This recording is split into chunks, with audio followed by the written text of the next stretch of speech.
para pengajar dari adik-adik sekalian nanti di blog financial planning. Saya buka materi dulu. Oke.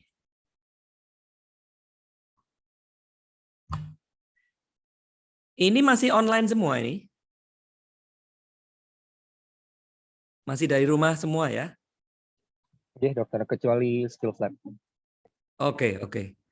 Sebenarnya asik tuh kalau offline sih kita ini. Wah, kalau offline seru banget nih diskusinya.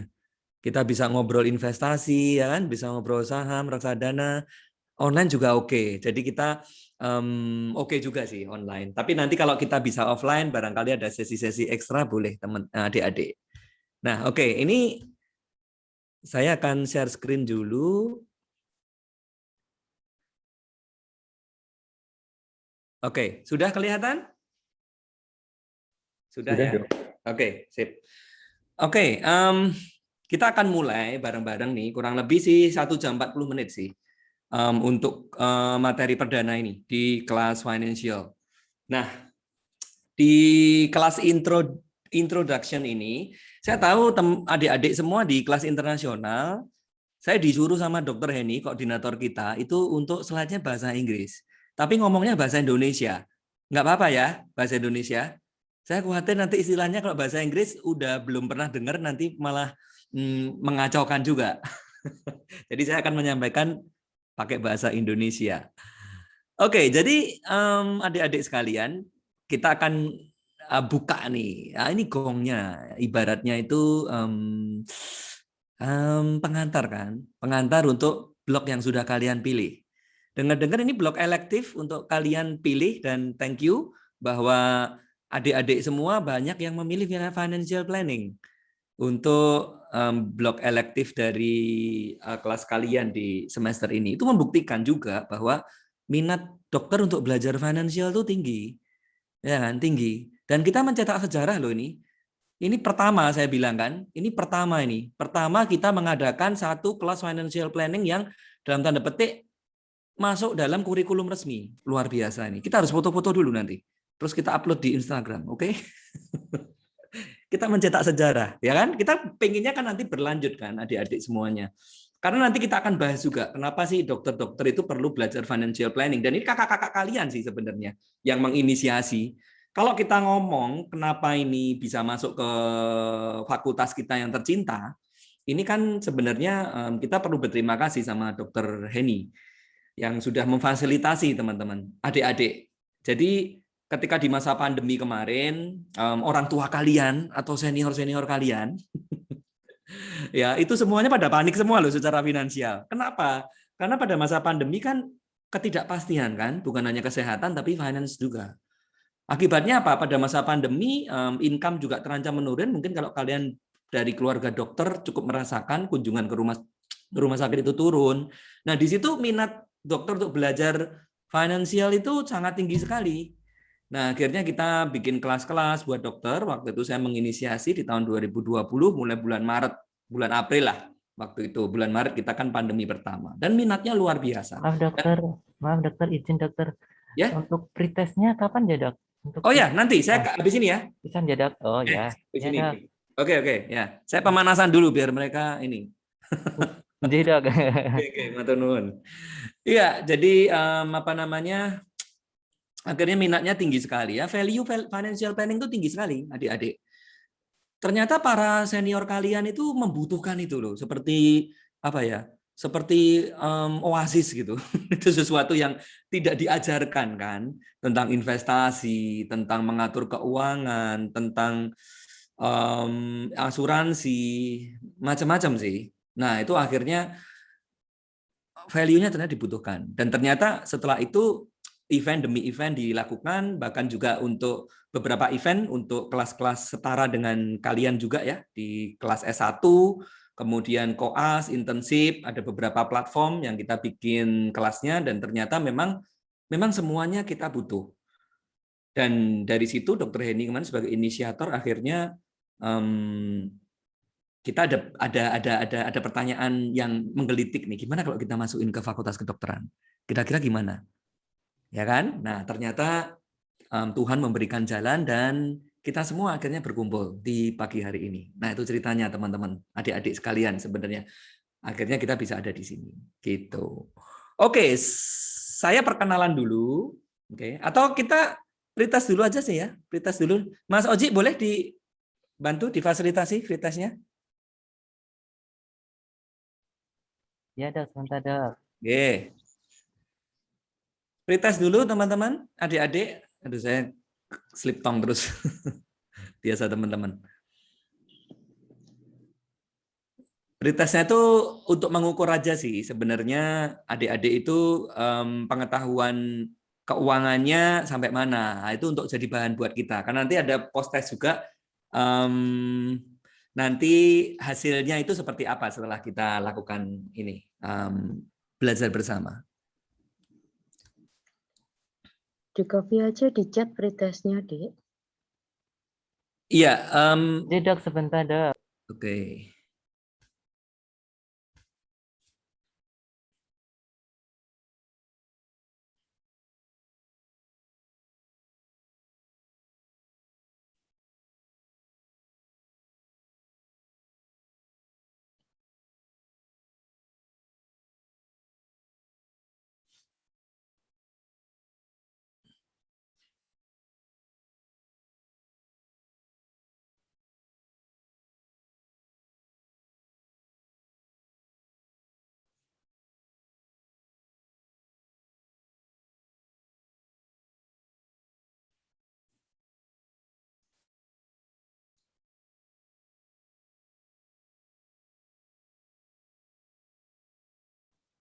Ya, sampun dok. Sudah? Oke, ini berarti mana nih chatnya? Belum kelihatan?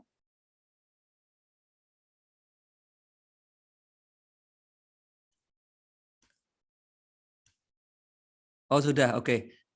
Berarti langsung mahasiswa langsung mengerjakan nih, Mas, di Google Form ya? Silahkan langsung diisi. Ya, langsung diisi aja. Waktunya 10 menit cukup ya? Enggak, Ding, 5 menit 5 aja. menit aja, cuma 10, Dokter Heni. Cuma 10 soal. 5 menit. Nanti kita start di 9.50. Yo, silakan.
2 menit lagi, adik-adik.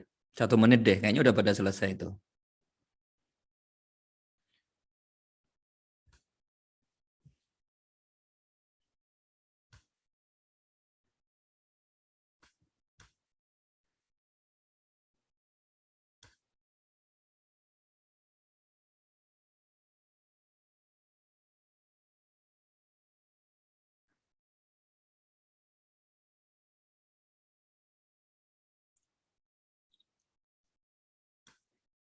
Oke, udah selesai semua?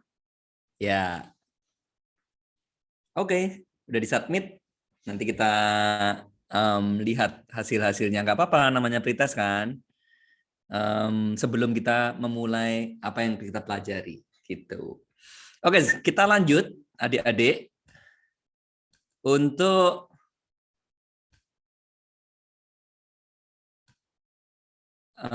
pelajaran kita pagi hari ini. Oke, financial skills, financial planning for medical students. Why you should start early. Kenapa sih kita harus start early? Zaman saya dulu memang nggak ada pastinya seperti ini, adik-adik ya, yang financial planning tahun 96. Oke, saya perkenalan dulu sama adik-adik semua. Saya Dr. Dandung. Saya akan membantu kalian, saya akan menjadi fasilitator kalian selama kurang lebih, saya nggak lupa, berapa ya? 2 minggu kali ya? 2 minggu untuk 2 minggu, Mbak? Dok ya? Oke. Yes, 2 minggu. Untuk kita belajar finance bareng-bareng ya, belajar finance. Saya lulusan UGM juga sama seperti kalian semua. Saya tahun 96. Ini saya tunjukin foto-foto saya waktu dulu. 96 berapa ya? 4, 21, 25 tahun yang lalu, ya ampun. Jadi kalian bisa menebak kan usia saya berapa. Tetapi penampakan mungkin mirip-mirip lah kita. Ya, dokter ini ya. Oke, saya seorang dokter anak. Jadi yang mengajar finance sekalian ini seorang dokter anak sekarang. Nanti boleh juga kalau mau konsultasi soal ilmu kesehatan anak. Saya 8 tahun juga di industri keuangan, adik-adik. Saya seorang CFP dari Fakultas Ekonomi dari MMUGM. Saya juga mengajar di MMUGM, mengajar CFP namanya, atau namanya Certified Financial Planner. Nah, kalian boleh percaya atau enggak, banyak sih, cukup banyak, bukan cukup banyak sih, tidak sedikit lah, dokter tuh yang ngambil CFP. Nah, mereka juga pengen belajar financial planning, kakak-kakak kalian itu. Ternyata ketika lulus, dulu kan waktu mahasiswa kayak kalian kan pengennya cepet-cepet lulus kan, pegang duit sendiri, nggak minta lagi sama orang tua. Nah, setelah lulus, ada uang datang tuh juga bingung, diapain uangnya. Nah, mereka pada ambil CFP. Nah, itu tidak sedikit, beberapa dokter yang juga mengambil CFP di MMUGM, salah satunya saya. Kemudian saya juga belajar NLP juga, kalau kalian tahu Neuro-Linguistic Program, dan kalian boleh follow saya di Dr. Kakeibo dan Motivasi Klub 5 Pagi. Nanti saya follow back. Nah, itu sekilas profil saya.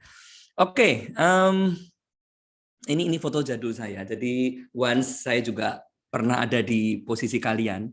Ini kalian lihat ini Fakultas Kedokteran tahun 96, 25 tahun yang lalu ini. Sekarang pastinya udah nggak ada nih bangunan-bangunan ini. Berbeda maksudnya berbeda. Ini dulu namanya Taman Medika ini. Iya, Mbak Eni ya, ini Taman Medika ini. Ikonik ini. Apa? Sekarang udah nggak Nggak ada kan? Udah nggak ada, jadi Taher. Bangunan ini Mbak ya? Aku lupa ya. Lupa ingat. Jadi gedung Taher sekarang. Ah ya, gedung Taher ya, betul ya. Ini dulu taman adik-adik ya, nih saya ya. Ini kakak-kakak Anda ini dulu 9. Ini perpus ya dulu. Ini sekarang jadi apa nih Mbak ini ya? Ini perpus kan ini. Dulu perpus ya. Nah, itu. Ya inilah teman-teman, adik-adik ya, saya. Ini kalian bisa lihat pasti saya mana kan. 25 tahun yang lalu. Oke, 25 tahun yang lalu waktu yang sangat berbeda pasti dengan sekarang. Internet itu baru, waduh eksklusif banget internet tuh. Harus ke warnet, dan tidak semua dari kita tahu internet waktu itu. Yang tahu internet tuh cuman teman-teman saya, aneh-aneh aja. Kalau yang lain tuh nggak ngerti internet. Nah, itu waktu itu seperti itu, bayangkan. Jadi betapa cepat sih sebenarnya waktu itu berlalu, adik-adik. Nah, ngomong soal finance juga, waktu itu tentu saja nggak ada yang berpikir tentang financial planning ya, financial planning, investasi nggak ada yang berpikir seperti itu. Ya kita terima duit aja dari orang tua, kemudian kita belanjakan. Waktu itu kos itu masih 50.000 sebulan loh, kos-kosan itu udah bagus itu 50.000 sebulan, 100.000 itu udah mewah. Kalau saya mengenalkan konsep inflasi buat ini sama adik-adik sekalian ya kan, itu namanya time value of money. Jadi 100.000 itu dulu udah kos eksklusif deh waktu itu tahun 96. Ya kan? Nah, ini salah satu konsep dalam financial juga namanya inflasi. Uang kita itu berbeda nilainya.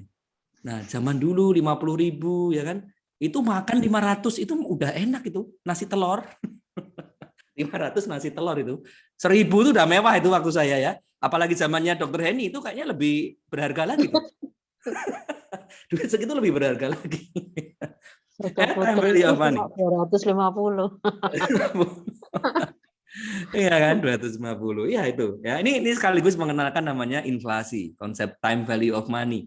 Nanti kalian juga kalau menghitung kebutuhan kalian di masa depan, ngitungnya pakai namanya inflasi, itu dimasukkan sebagai penghitung untuk menghitung nilai uang yang harus aku siapkan di masa depan. Nah, itu namanya time value of money. Nah, sama ya 96 seperti ini. Oke, sekarang sebelum kita mulai, boleh ketik di chat. Saya mau tahu dong dari adik-adik sekalian, kenapa sih saya curious ini? 35 atau 4 berapa nih? 30-an lah, 30-an. 40 kurang anak-anak di sini itu kok kelas internasional ini kok mau memilih finance class tuh kalian mau cari apa sih? Boleh di chat kalian mau apa atau kenapa gitu. Boleh di chat, saya tunggu nih. Kalian mau cari apa? Ayo, Sisil dan teman-teman, isi. Kalian mau nyari apa sih? Kenapa kalian mau ikut kelas? Belajar financial planning, good. Memang iya, kalau anatomi bukan di sini. Dean ya. Mau apa? Financial planning mau apanya? Nah, ini benar juga, ini benar juga. Ini nggak ada yang benar, nggak ada yang salah. Saya mau tahu aja motivasinya. Oke, ya Dean, good. Nanti kamu akan belajar financial planning. Kamu akan dapat. Biar gak tersesat secara finansial. Bagus. Ini kayaknya Giovanna udah tersesat nih mungkin ya. Able to plan stable finance for myself. Good. Kania, ya belajar budgeting. Good. Salsabil. Raffi, fear of missing out. Oh, good. Karena sudah jago dengan finansial. Oh, nanti kita bandingin ya. Antara kedokteran dan yang lain memang beda nanti. Thank you, Raffi. Naura, belajar teks. Wow, ini belajar teks keren juga, udah tahu teks ya, meningkatkan literasi. Anissa, ingin bisa memanage uang. Oke, good. Mungkin sekarang belum. Galuh, belajar mengatur keuangan. Pradipta, agar bisa menjaga uang dan menjadi stable. Financial security, Berta. Kesia, wow, financial freedom. Yes, Sisil, cari cara financial security. Oke. Ya, Kinanti, literasi keuangan. Joshua, oke, good. Investasi, nanti kita akan banyak belajar investasi. Jessica, belajar aman secara finansial. Nadifa, ingin bisa mengatur keuangan. Rizka, to learn how to be financially stable. Oke, good. Cara buat passive income, yes. Karena dokter nggak punya passive income loh kita ini. Kita ini active income ya. Nah, gimana caranya dapat passive income? Kita belajar. Belajar berinvestasi, good. Bernadette masih struggle, wow, mengatur uang sendiri ya. Itu aja uangnya masih dikasih orang tua ya, masih struggle. Nanti kalau ngatur sendiri, mudah-mudahan udah lebih jago gitu ya. Oke, good. Thank you semuanya. Nah, kita jadi tahu nih, dosen-dosen Anda, pembimbing Anda, fasilitator Anda, teman-teman jadi tahu apa sih sebenarnya yang teman-teman cari. Karena kita juga penasaran sih, kenapa kalian pilih kelas ini, kenapa nggak kelas lain aja kan? Nah, kita jadi tahu. Jadi nanti kita akan bisa kasih feedback ke kalian. Yang pengen belajar investasi, nanti di akhir kalian akan berubah menjadi bisa investasi. At least beginner ya, at least beginner. Yang mau bisa ngatur uang, ya nanti akan kalian bisa ngatur uang. Yang FOMO tadi mungkin agak sedikit merendah diri, melihat bukan rendah diri lah, mungkin lihat teman-teman fakultas lain pada kelihatan jago-jago. Nah, kalian juga nanti bisa jago-jago juga untuk mengatur keuangan, gitu. Oke, good. Yes. Nah, kita sekarang udah next slide ya. Yes. Oke, yes. Nanti yang kita akan belajar di sesi pertama perdana ini adalah ini. 1 jam 40 menit. Saya akan bagi menjadi 3, adik-adik sekalian. Yang pertama adalah why sebenarnya. Why? Why kamu harus belajar sih, early gitu. Dan why kenapa dokter harus belajar perencanaan keuangan atau belajar keuangan? Dan kenapa mahasiswa kedokteran itu harusnya sudah tahu gitu, harusnya sudah mulai keluar mindset-nya, habit-nya. Ya, jadi ada beberapa topik nanti. Kemudian yang kedua, setelah kalian mengerti why, kalian akan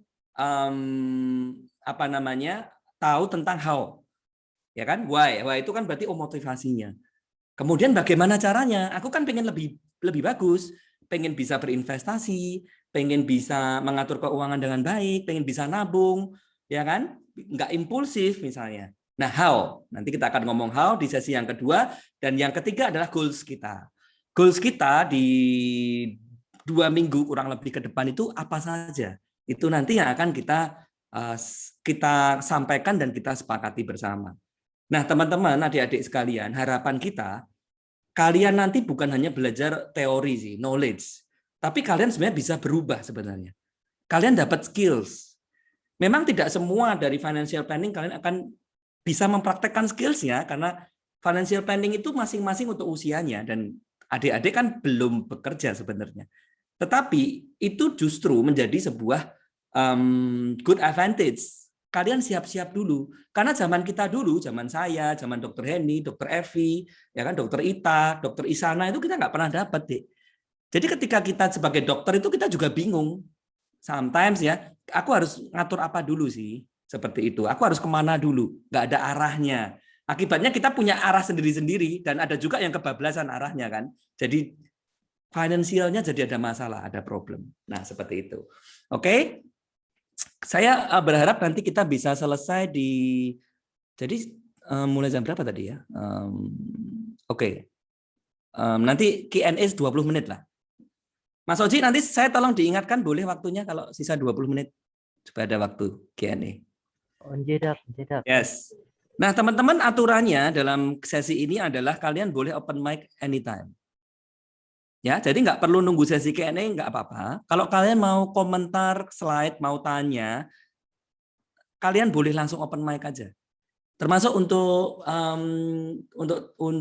teman-teman ini fasilitator juga ya.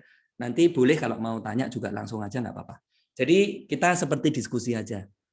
Supaya nanti kadang lupa kalau disimpan di terakhir itu. Jadi boleh Anda langsung open mic, kemudian kita diskusi. It's okay. Itu untuk aturannya. Nah, teman-teman, kita akan mulai ya. Nah, ini why doctor should study finance. What? Doctor study finance?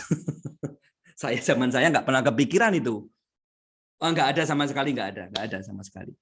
Baru sekarang aja kepikiran ya. Dan ternyata banyak yang memikirkan sebenarnya. Karena banyak yang kebingungan nanti.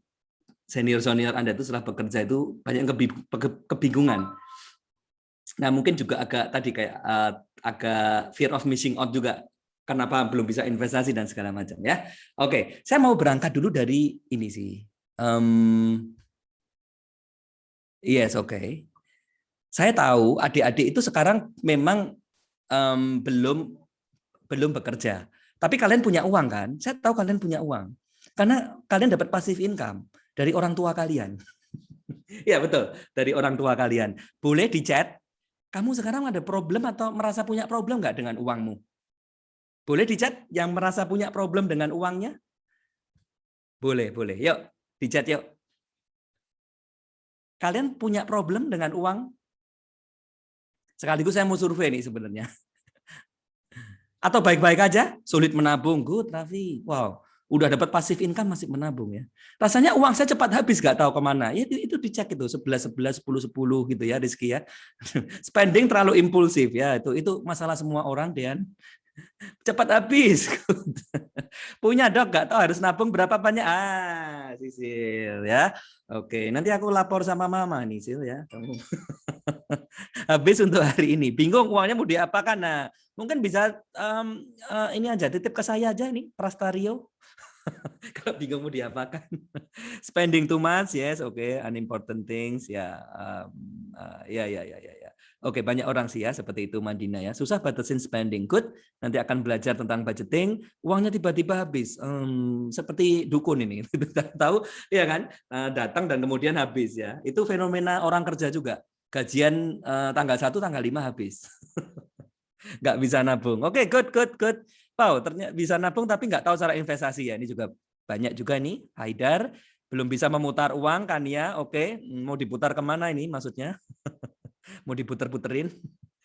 Oke. Ya, thank you buat responnya. Oh, saya jadi ini sebenarnya pertanyaan saya juga nggak tahu jawabnya. Ternyata kalian walaupun mahasiswa ternyata juga merasa ada problem ya dengan uang gitu ya. Oke, good. Ini kalian levelnya masih belum kerja sendiri loh. Bayangkan kalau yang udah kerja dan udah punya tanggung jawab dan problem-problem itu masih ada.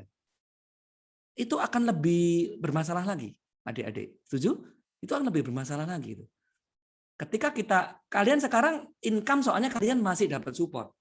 Mungkin saya nggak tahu ada beberapa yang kalian juga you have your own income mungkin kalau Anda punya bisnis misalnya atau apapun itu. Tapi majority kan masih dapat dari orang tua kan ya. Nah, tapi bagus artinya kalau kalian merasa itu ada masalah, problem itu kalian memang ya itu akan bisa juga ada terus kalau kita itu nggak ada solusinya, adik-adik. Dan itu akan menjadi sesuatu yang besar ketika nanti kalian sudah mandiri ya. Ya, saya ngerti sih. Anda itu lulus kan masih berapa tahun lagi kira-kira? Masih berapa tahun lagi? Sil, kamu kalau kerja berapa tahun lagi, Sil? Kira-kira, Sil, jadi dokter? Berapa tahun lagi ya, Dok? Mungkin 3 atau 4 ya setelah Oke, 3 atau 4. jadi ketua umum. Iya, 3 atau 4. Oke ya. Ya nggak lama lagi sih. Relatif sebenarnya lama atau enggak itu. Oke, 3 atau 4 tahun. Ya, kalau kalian sudah punya basicnya, pengetahuannya, habitnya, keterampilan dasarnya, saya pikir kamu nanti akan lebih happy. Kalian kan pengen kan, jadi dokter tuh sukses dan happy. Happy itu salah satunya adalah ketika kalian juga bisa mengolah uang dengan baik. Itu akan happy nanti. Ya, banyak orang nggak happy loh, karena dia nggak bisa ngatur uangnya, gitu kan. Nah, nanti kita akan ngobrol tentang ini, teman-teman. Oke, thank you sekali lagi untuk responnya. Jadi saya juga punya gambaran. Nah, inilah masalah-masalah senior-senior kalian. Oke, nah ini kan tadi saya udah tahu nih, oh masalahnya anak-anak, adik-adik mahasiswa itu kayak gitu, ya kan?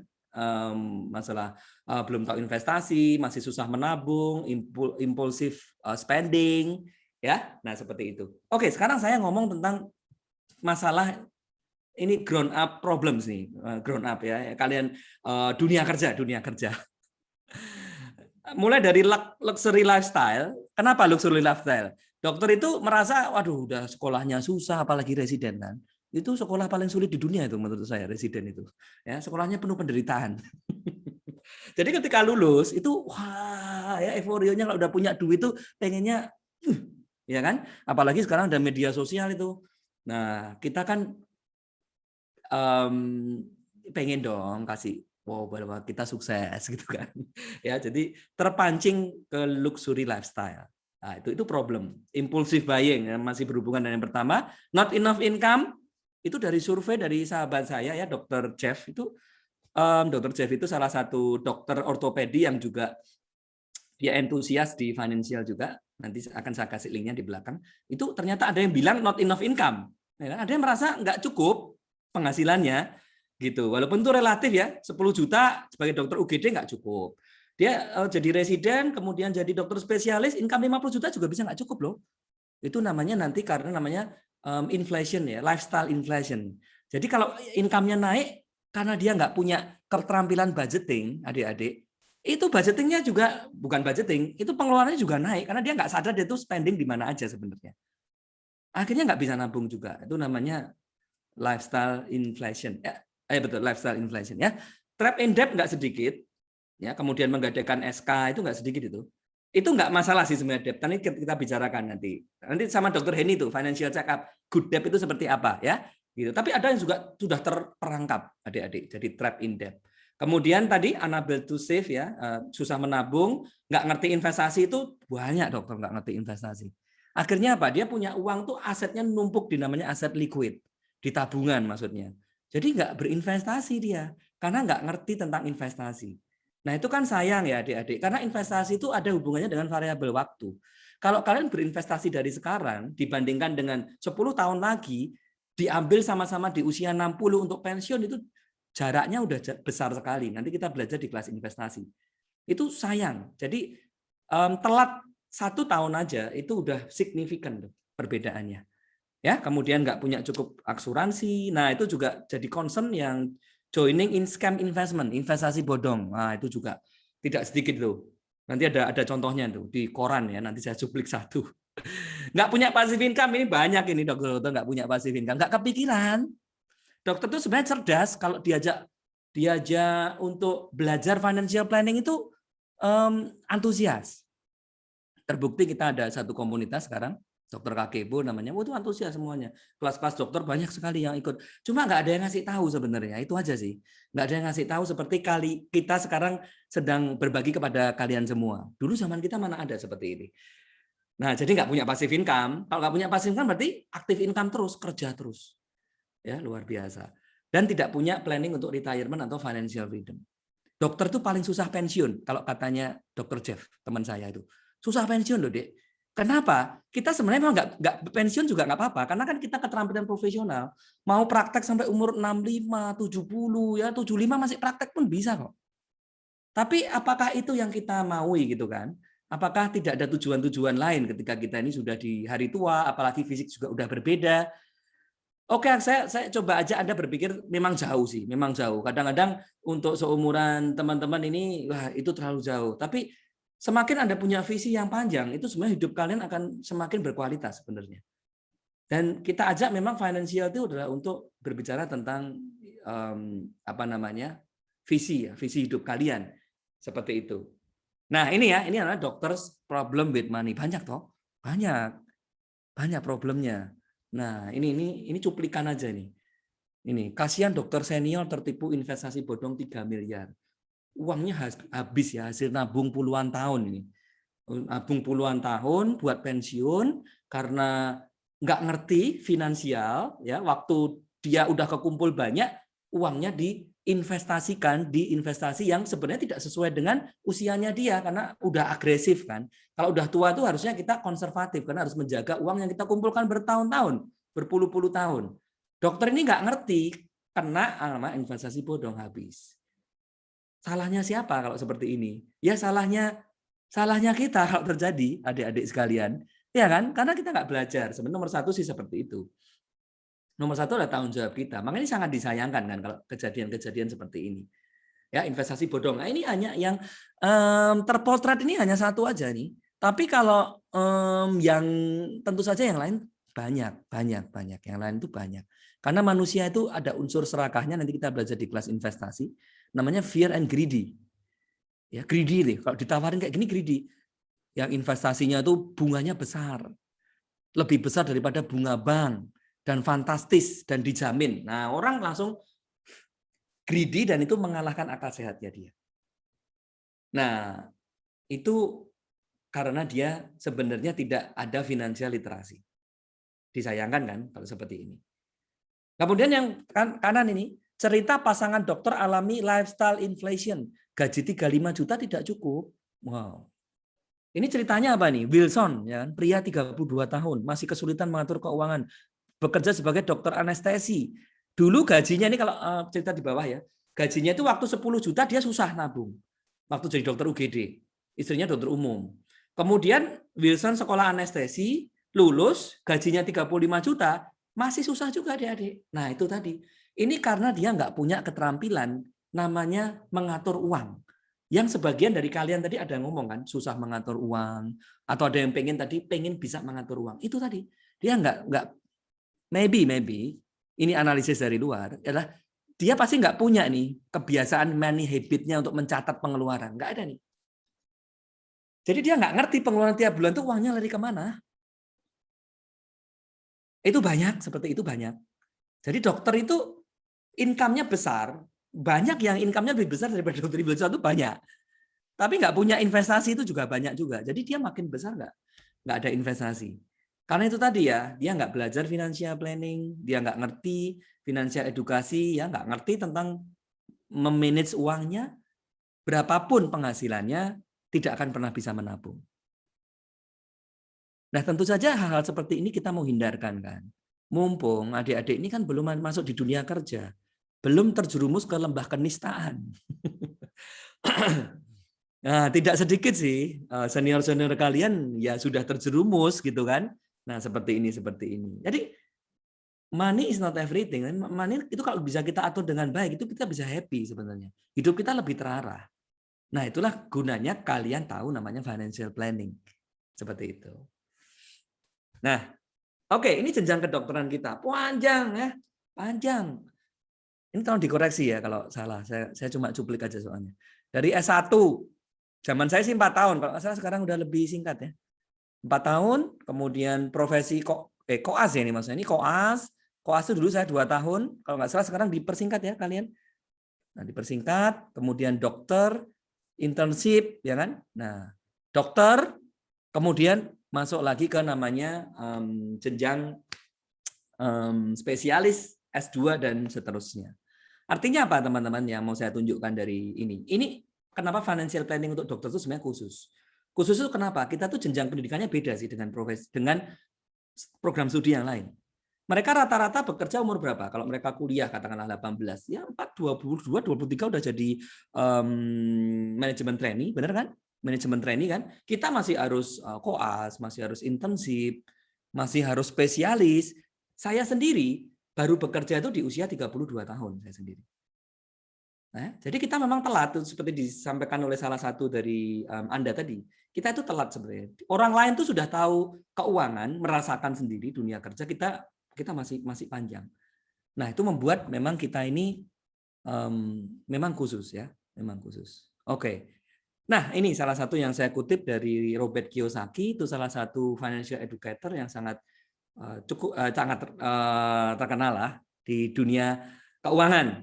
Nah, dia ngomong gini, academic qualification are important, and so is financial education. They are both important, and schools are forgetting one of them. Ya, ini jadi saya mau tarik flashback sedikit bahwa kita nggak pernah diajari. Kita itu pendidikan kita itu mengajari kita untuk menjadi seorang profesional, dokter yang terampil, oke ya, lulus, terdidik, dapat gaji besar. Tapi kita melupakan namanya financial education. Itu benar sih, yang tadi tentu saya bukan salah, itu benar sekali. Cuma ternyata di dunia kerja, semua itu berhubungan dengan uang. Ketika kita nggak punya pengetahuan atau awareness, ya atau mindfulness, financial awareness, financial mindset, financial habit, itu bisa itu kemudian membawa kita menjadi bermasalah keuangan kita dan kemudian hidup kita. Ya kan? Nah, jadi penting sekali bahwa financial education itu harus perlu untuk diajarkan di pendidikan formal sebenarnya. Itulah aspirasi dari para financial educator. Dan kita memulai loh ini di Fakultas Kedokteran yang pertama kan kita ya, yang pertama. Nah, yang lain belum kan, yang lain belum. Jadi ini histori, jadi kita harus foto-foto nanti di akhir acara ya. Nah gitu. Oke, ya, doctors can be highly educated, professionally successful, but financially illiterate. Dokter tuh bisa terdidik, kemudian secara profesional karirnya bagus, tetapi buta keuangan, bahasa Indonesianya. Banyak yang seperti itu. Bukan karena kita ini nggak ngerti keuangan, tapi nggak ada yang ngajarin kita. Nggak ada yang mengatakan pada kita bahwa itu tuh satu soft skill yang penting. Saya bilang soft skill aja.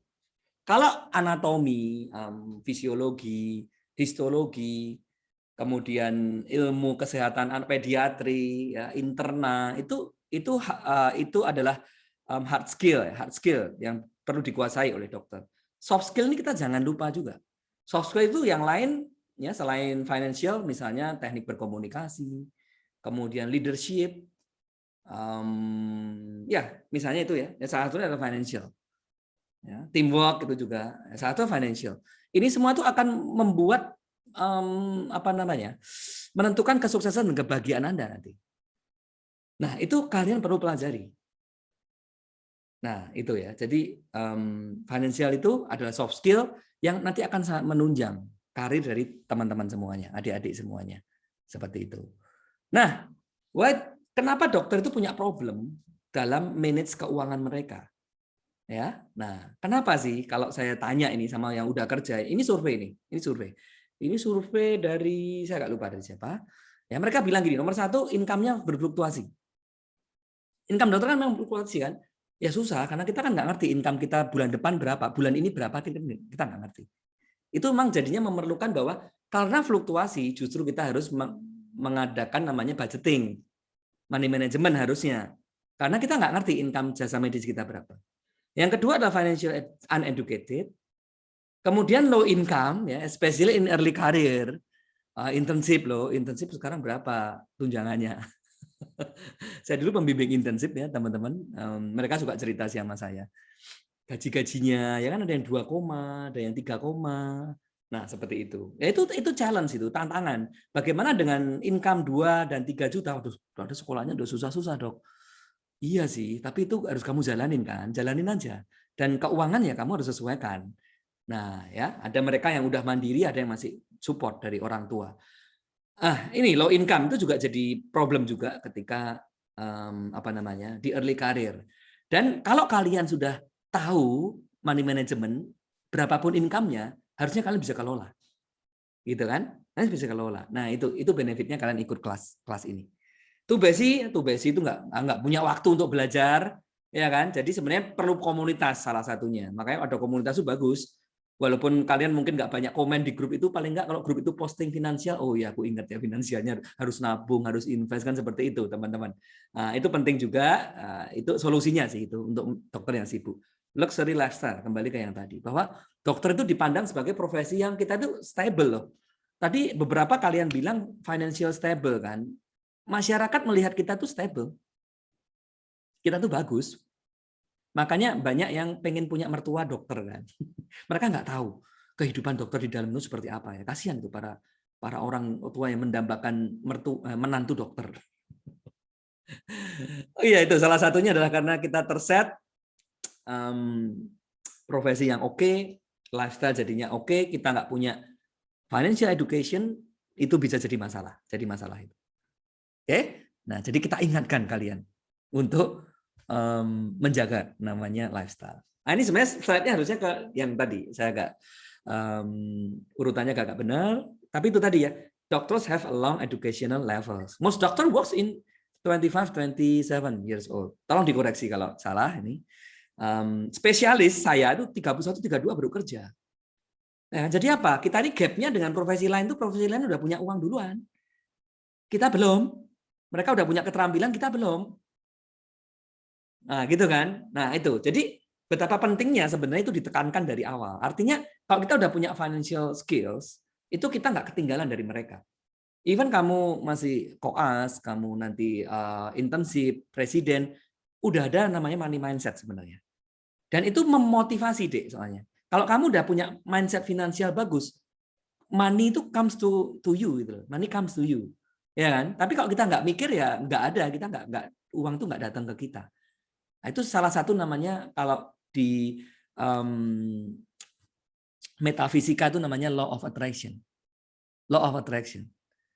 Kita dulu kan nggak pernah dikasih tahu kan namanya financial itu penting lah. Ya kamu belajar aja. Kedokteran belajar ya. Nanti bapak kasih uang, ibu kasih uang, gitu-gitu ya. Akhirnya nggak mandiri dan itu saya. Itu saya, nanti saya cerita story saya. Oke? Nah, jadi harus jadi motivasi supaya nggak FOMO. Tadi ada yang bilang FOMO kan? Gitu. Oke, saya sedikit cerita story, my motivation ya, my why, kenapa saya belajar finance.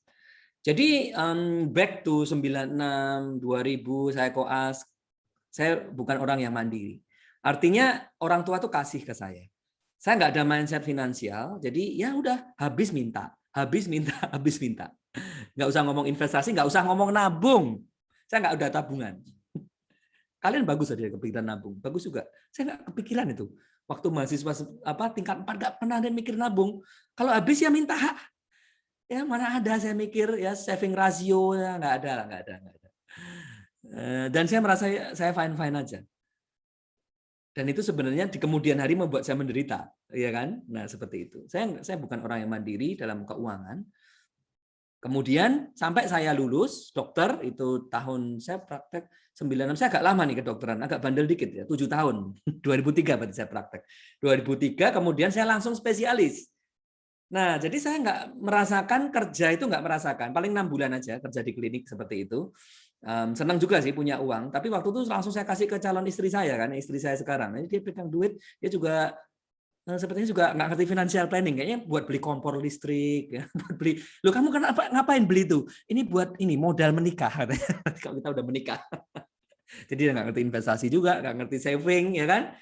Kita masih bergantung sama orang tua, ya. Nah seperti itu. Residen saya masih ditopang orang tua, istri saya juga. Jadi kita nggak mandiri. Sampai umur 31 saya lulus, baru setelah lulus, nah itulah teman-teman sekalian, baru ke dunia nyata. Akhirnya saya waktu itu praktek di Tarakan, Taruh itu di Kalimantan Utara, satu pulau kecil. Nah, kemudian dapat penghasilan kan. Nah, penghasilannya thanks God itu lebih dari cukup, walaupun pertama masih merintis juga, masih ada berdarah-darahnya juga. Tapi akhirnya lebih dari cukup. Tetapi ternyata penghasilan lebih dari cukup itu yaitu tadi kembali karena tidak ada pengetahuan keuangan. Akhirnya apa? Saya sebenarnya bisa nabung sih, cuman saya nggak bisa investasi, itu aja waktu itu. Saya masih bisa nabung, tapi saya nggak bisa investasi. Akibatnya apa? Uang itu ya numpuk di tabungan. Even deposito saya nggak punya deh waktu itu. Ya, ini deposito nggak punya. Tabungan aja deh. Ya, itu ya. Wah, saya bayangin kalau sebenarnya uang yang saya dapatkan dulu diinvestasikan, beli saham, reksadana, emas, saya lebih kaya nih kayaknya di zaman sekarang itu. 14 tahun yang lalu. 14 tahun yang lalu saya bisa lebih kaya itu. Nah, itu yang terjadi. Dan yang kedua, kenapa saya belajar finance? Waktu itu saya melihat senior saya sebenarnya. Waktu itu saya melihat senior saya, jadi pasien saya itu sehari 50, 70. Iya, ya, aktif income kan, kerja dari jam 7 pagi sampai jam 4 sore, kemudian pulang sebentar, jam 7 malam udah praktek lagi. Sampai jam 11 malam. Itu doctor's life ini. Nah, itu pekerjaan dokter seperti itu. Uangnya banyak tapi kerjanya juga luar biasa. Banting tulang ya, banting tulang. Sabtu kerja, Minggu pun kerja loh, Minggu pun kerja. Saking aktif income ya, sayang kalau nggak praktek. Nah itu dulu saya. Akhirnya saya ngelihat senior saya, ada beliau berdua itu umur 50-an sama 60-an. Mereka tua tuh masih kerja. Nah waktu itu saya dapat magic moment sekitar tahun 2012. Akhirnya saya udah capek melihat mereka, beliau tuh pasien lebih banyak dari saya. Dan waktunya lebih nggak ada loh daripada saya. Praktek sampai jam 1 malam. Wah gila-gilaan pokoknya. Akhirnya saya melihat apakah itu yang saya dambakan di kehidupan saya di kemudian hari. Saya mulai berpikir, sepertinya ada yang salah dengan cara saya itu mengolah uang. Nah gitu. Nah berangkat dari situ, sebenarnya berangkat dari situ saya langsung terbersit bahwa adakah cara lain untuk mencari uang sebenarnya sebagai dokter. Akhirnya saya membaca buku-buku finance. Yang saya baca pertama adalah buku Cash Flow Quadrant. Boleh nanti dicari. Itu membuka mata saya bahwa seorang dokter itu perlu membangun passive income sejak awal. Supaya dia financial freedom. Ketika dia punya aset, kemudian secara pasif bisa membiayai pengeluaran dan kehidupnya di masa depan, dia punya pilihan. Dia lebih punya pilihan untuk bekerja atau tidak. Tapi ketika dokter tidak tahu itu, akhirnya dia nggak membangun aset, uangnya dia habis-habiskan, dia pasti harus kerja terus. Benar teman-teman? Nah seperti itu. Akhirnya dokter nggak punya pensiun, nggak bisa financial freedom. Padahal harusnya dia bisa loh, kalau dia tahu pengetahuan ini kan. Dia menyiapkan aset itu sejak dia bekerja awal-awal. Nah gitu. Itulah 2012 akhirnya saya memutuskan untuk namanya belajar financial. Nah, that's my why. That's my why. I study finance. Dan saya bersyukur, saya telat sebenarnya. Saya belajar finance itu baru di usia 35. Kalian sekarang usia berapa? Masih belum 25 kan pastinya. Itu gap itu berharga sebenarnya. Kalau adik-adik itu belajar lebih earlier daripada saya juga belajar earlier daripada saya, ya, itu pasti hasilnya berbeda kan? Hasilnya berbeda. Nah, perbedaan itu yang sebenarnya mau kita pangkas sebenarnya. Kesalahan-kesalahan yang senior-senior Anda, papa, mamah kalian lakukan, maybe. Itu kalian nggak lakukan lagi sebenarnya. Jadi kalian lebih wealthy gitu. Lebih sukses, lebih bahagia kan sebagai dokter. Ya. Salah satu yang membuat kita bahagia itu kalau kita bisa mengendalikan uang sebenarnya. Uang tidak mengendalikan kita. Itu kita bahagia. Nah, gitu.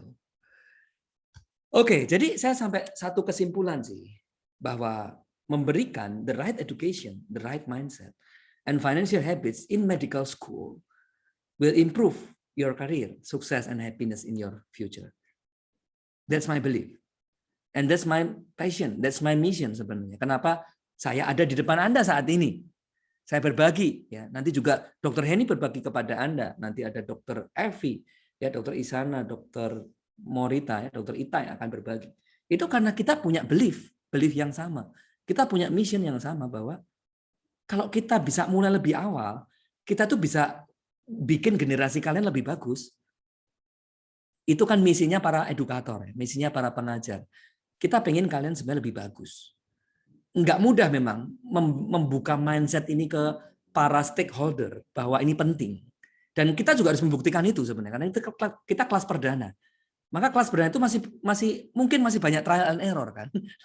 Kita juga banyak error juga nanti mungkin bikin kurikulumnya, bikin pengajarannya ya kan. Nanti kalian harap maklum ya. Ini kan kelas perdana. Harap dimaklumi. Tetapi kita berangkat bahwa kalian berhak sebenarnya untuk mendapatkan right education, right mindset ya, dan financial habits. Jadi supaya kualitas kalian sebagai dokter nanti akan lebih baik daripada kita. Nah, itulah belief kita. Oke, nah that's my why, that's our why. Oke, nah itu.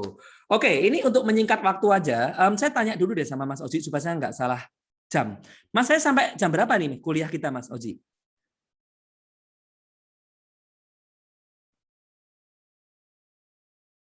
Mas Oji, sampai jam berapa? Kuliahnya sampai 11.20, Dok. 11.20. Berarti saya akan selesai jam 11 ya. Habis itu kita diskusi. Oke. Oh, nggih, Makasih, makasih, Dok. Oke. Apa yang orang tua kalian katakan tentang uang? Kalian pasti agak berpikir sih untuk ini ya. Tapi boleh kalau ada yang ingat Anda chat. Orang tua kalian ngomong tentang uang itu apa? Apakah kalian udah nggak usah mikir tentang uang, kamu sekolah, bapak mama yang akan mengurus uangnya misalnya. Ada yang mau sharing mungkin beberapa gitu? Dan saya tahu ini Anda harus berpikir sih. Ada? Or maybe private ya, maybe private. Oke. Masih banyak yang berpikir ini. Bukan sesuatu yang harus dikejar, yes, oke. Thank you Raffi, thank you. That's an honest answer ya. Bukan sesuatu yang harus dikejar, dijadikan prioritas nomor 1. Good. Oke. Ada yang lain? Yang jawaban jujur ya, Raffi good. Itu juga dulu yang dikatakan sama bapak saya sih sama saya. Rezeki yang diatur oleh Maha Kuasa. Good, thank you. Haidar, thank you. Uang adalah sarana bukan tujuan. Wow, ya Dokter Ita. Oke, good. Uang adalah sarana bukan tujuan. Good. Yes, good. Ada lagi? Rezeki diatur oleh Yang Maha Kuasa. Yes, oke. Yes, good. Jadi kita serahkan ke Maha Kuasa. Uang adalah sorry ini Dokter Ita. Oke, yang lain mungkin masih berpikir ya. Ini memang pertanyaan serius nih. Ini pertanyaan coaching sebenarnya, one on one ya, tapi saya lempar di kelas. Oke, nanti Anda mungkin bisa pikirkan lagi. Oke, kita kembali ke materi. Saya cuma ngomong tentang mindset aja sekarang. Ya, karena mindset ini bisa jadi why juga. Yes, oke. Any mental blocks? Ini ada yang ngechat lagi? Boleh. Disuruh manage uang jajannya sekarang supaya nanti kalau udah ada pendapatan sedikit. Oh, good. Thank you, Agni. Good. Yes. Oke. Yang saya katakan sama teman-teman adalah apa yang dikata kita itu banyak sekali value dan belief kita itu dibentuk oleh keluarga dan orang tua kita. Setuju kan? Apa yang Anda yakini tentang kehidupan, salah satunya tentang keuangan juga. Anda itu banyak dibentuk oleh orang tua Anda. Kalau orang tua Anda, bukan orang tua. Misalnya seorang orang tua memiliki kesalahan dalam memanage uang.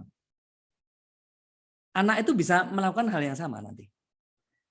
Karena dia perilakunya itu secara sadar atau tidak sadar itu dipengaruhi oleh keluarganya, nilai-nilai keuangan dalam keluarganya, value-value dalam keluarganya gitu. Jadi kenapa dokter itu nggak banyak belajar tentang uang? Salah satunya saya ya, karena dulu saya ada belief itu bahwa kaya itu evil sih, itu nggak penting itu, kaya itu nggak penting, ya, yang penting adalah pengabdian. Itu yang dibentuk sama beliefnya saya. Itu yang dibentuk dalam keluarga saya itu. Akhirnya apa? Saya nggak belajar finance. Karena saya menganggap kaya itu sesuatu yang nggak bagus. gitu. Oke? Ya, ini apa ya? Harus bisa diatur dan dikembangkan. Wah, ini bagus ini ya. Kinanti, good. Ini produktif kalau ini. Nah, sometimes kita dapat mental block ini, money is not important. Ya, uang bukan segalanya. Uang bukan segala-galanya ya. Kemudian talking money means evil and greedy. Ada loh yang seperti itu, teman-teman. Doctor's life is not about money. Nah, itu saya dulu. Ya kan? Ada juga yang saya akan belajar ya, kamu belajar keuangan kalau kamu udah jadi dokter lah. Ya, ada juga keluarga yang udah nggak usah ngomong, keuangan itu tabu. Ini Anda sadari atau tidak? Banyak sebenarnya seperti ini. Apalagi ini bukan sesuatu yang harus kita bicarakan di meja makan, keuangan itu. Ya, itu jadi belief. Itu tertanam teman-teman, karena dalam satu rangkaian tindakan, nanti akan ada diagramnya, perilaku itu dipengaruhi oleh apa yang Anda katakan tentang sesuatu kan. Belief Anda itu, value Anda. Ya, my parents do not, ya orang tua aku nggak pakai financial plan kok, nggak, mereka juga bisa nyekolahin aku, ada juga yang kayak gitu loh beliefnya. Jadi aku nggak perlu belajar financial planning. Ya, to be a doctor itu udah secure, ya kan, udah nggak usah mikir tentang uang. Nah, ada juga yang jadi kaya itu nggak bagus. Itu salah satunya saya. Ya, jadi saya punya belief seperti itu dulu. Ini menjadi mental block. Nah, ini ngomong why sih. Ngomong kenapa dokter nggak banyak yang ignorance tentang financial. Tapi itu akhirnya kan membuat mereka jadi bermasalah kan. Ya kan tadi dokter's problem itu kan. Nah, itu salah satunya adalah mental block seperti ini. Ya, jadi kalau finance-nya ada masalah, itu dia lingkungannya itu pasti nggak ada dia lingkungan belajar yang belajar finance. Lingkungannya dia juga orang-orang yang udahlah nggak usah dipikir, uang tuh nggak usah dipikir. Kemarin saya baru ngobrol dengan dokter senior ya, salah satu klien saya. Suaminya bilang gini, ngapain catet-catet, udahlah, nggak usah catet-catet. Itu kan perilaku teman-teman. Kan, itu perilaku loh. Dan dia pasti ada alasan. Kenapa dia bilang gitu tuh karena dia punya belief sebenarnya. Entah dia dapat dari mana, entah dari keluarganya dia, ya, dan segala macam. Dan belief itu tidak ada yang positif atau negatif. Memberdayakan atau tidak aja. Untuk financial goals Anda. Kalau Anda merasa nggak investasi itu juga financial goals Anda tercapai, ya nggak apa-apa. Nggak usah investasi, nggak apa-apa. Iya kan? Tetapi kalau kita mengalami ada masalah dengan keuangan kita, Anda harus mulai cek lagi di value dan belief Anda. Karena itu mempengaruhi skill apa yang harus aku pelajarin. Tadi ada yang bilang ya, tadi misalnya saya bilang, Dokter Ita deh, uang adalah sarana, bukan tujuan. Oke, kalau sarana berarti kan sarana nih. Sarana berarti aku perlu juga dong belajar untuk skill keuangan kan. Nah, akhirnya aku belajar skill keuangan misalnya ini. Ya. Nah, bisa juga sih agak yang nggak produktif bisa juga karena bukan tujuan aku nggak usah belajar aja. Itu juga ada juga sih. Ini saya reframe aja ya. Kalau sarana berarti aku belajar gitu. Bisa juga kalau dari pernyataan itu karena bukan tujuan saya nggak usah belajar. Itu ada juga sih yang seperti itu. Itu mempengaruhi perilaku Anda, mempengaruhi dengan siapa Anda bergaul dan akhirnya outcome-nya seperti ini.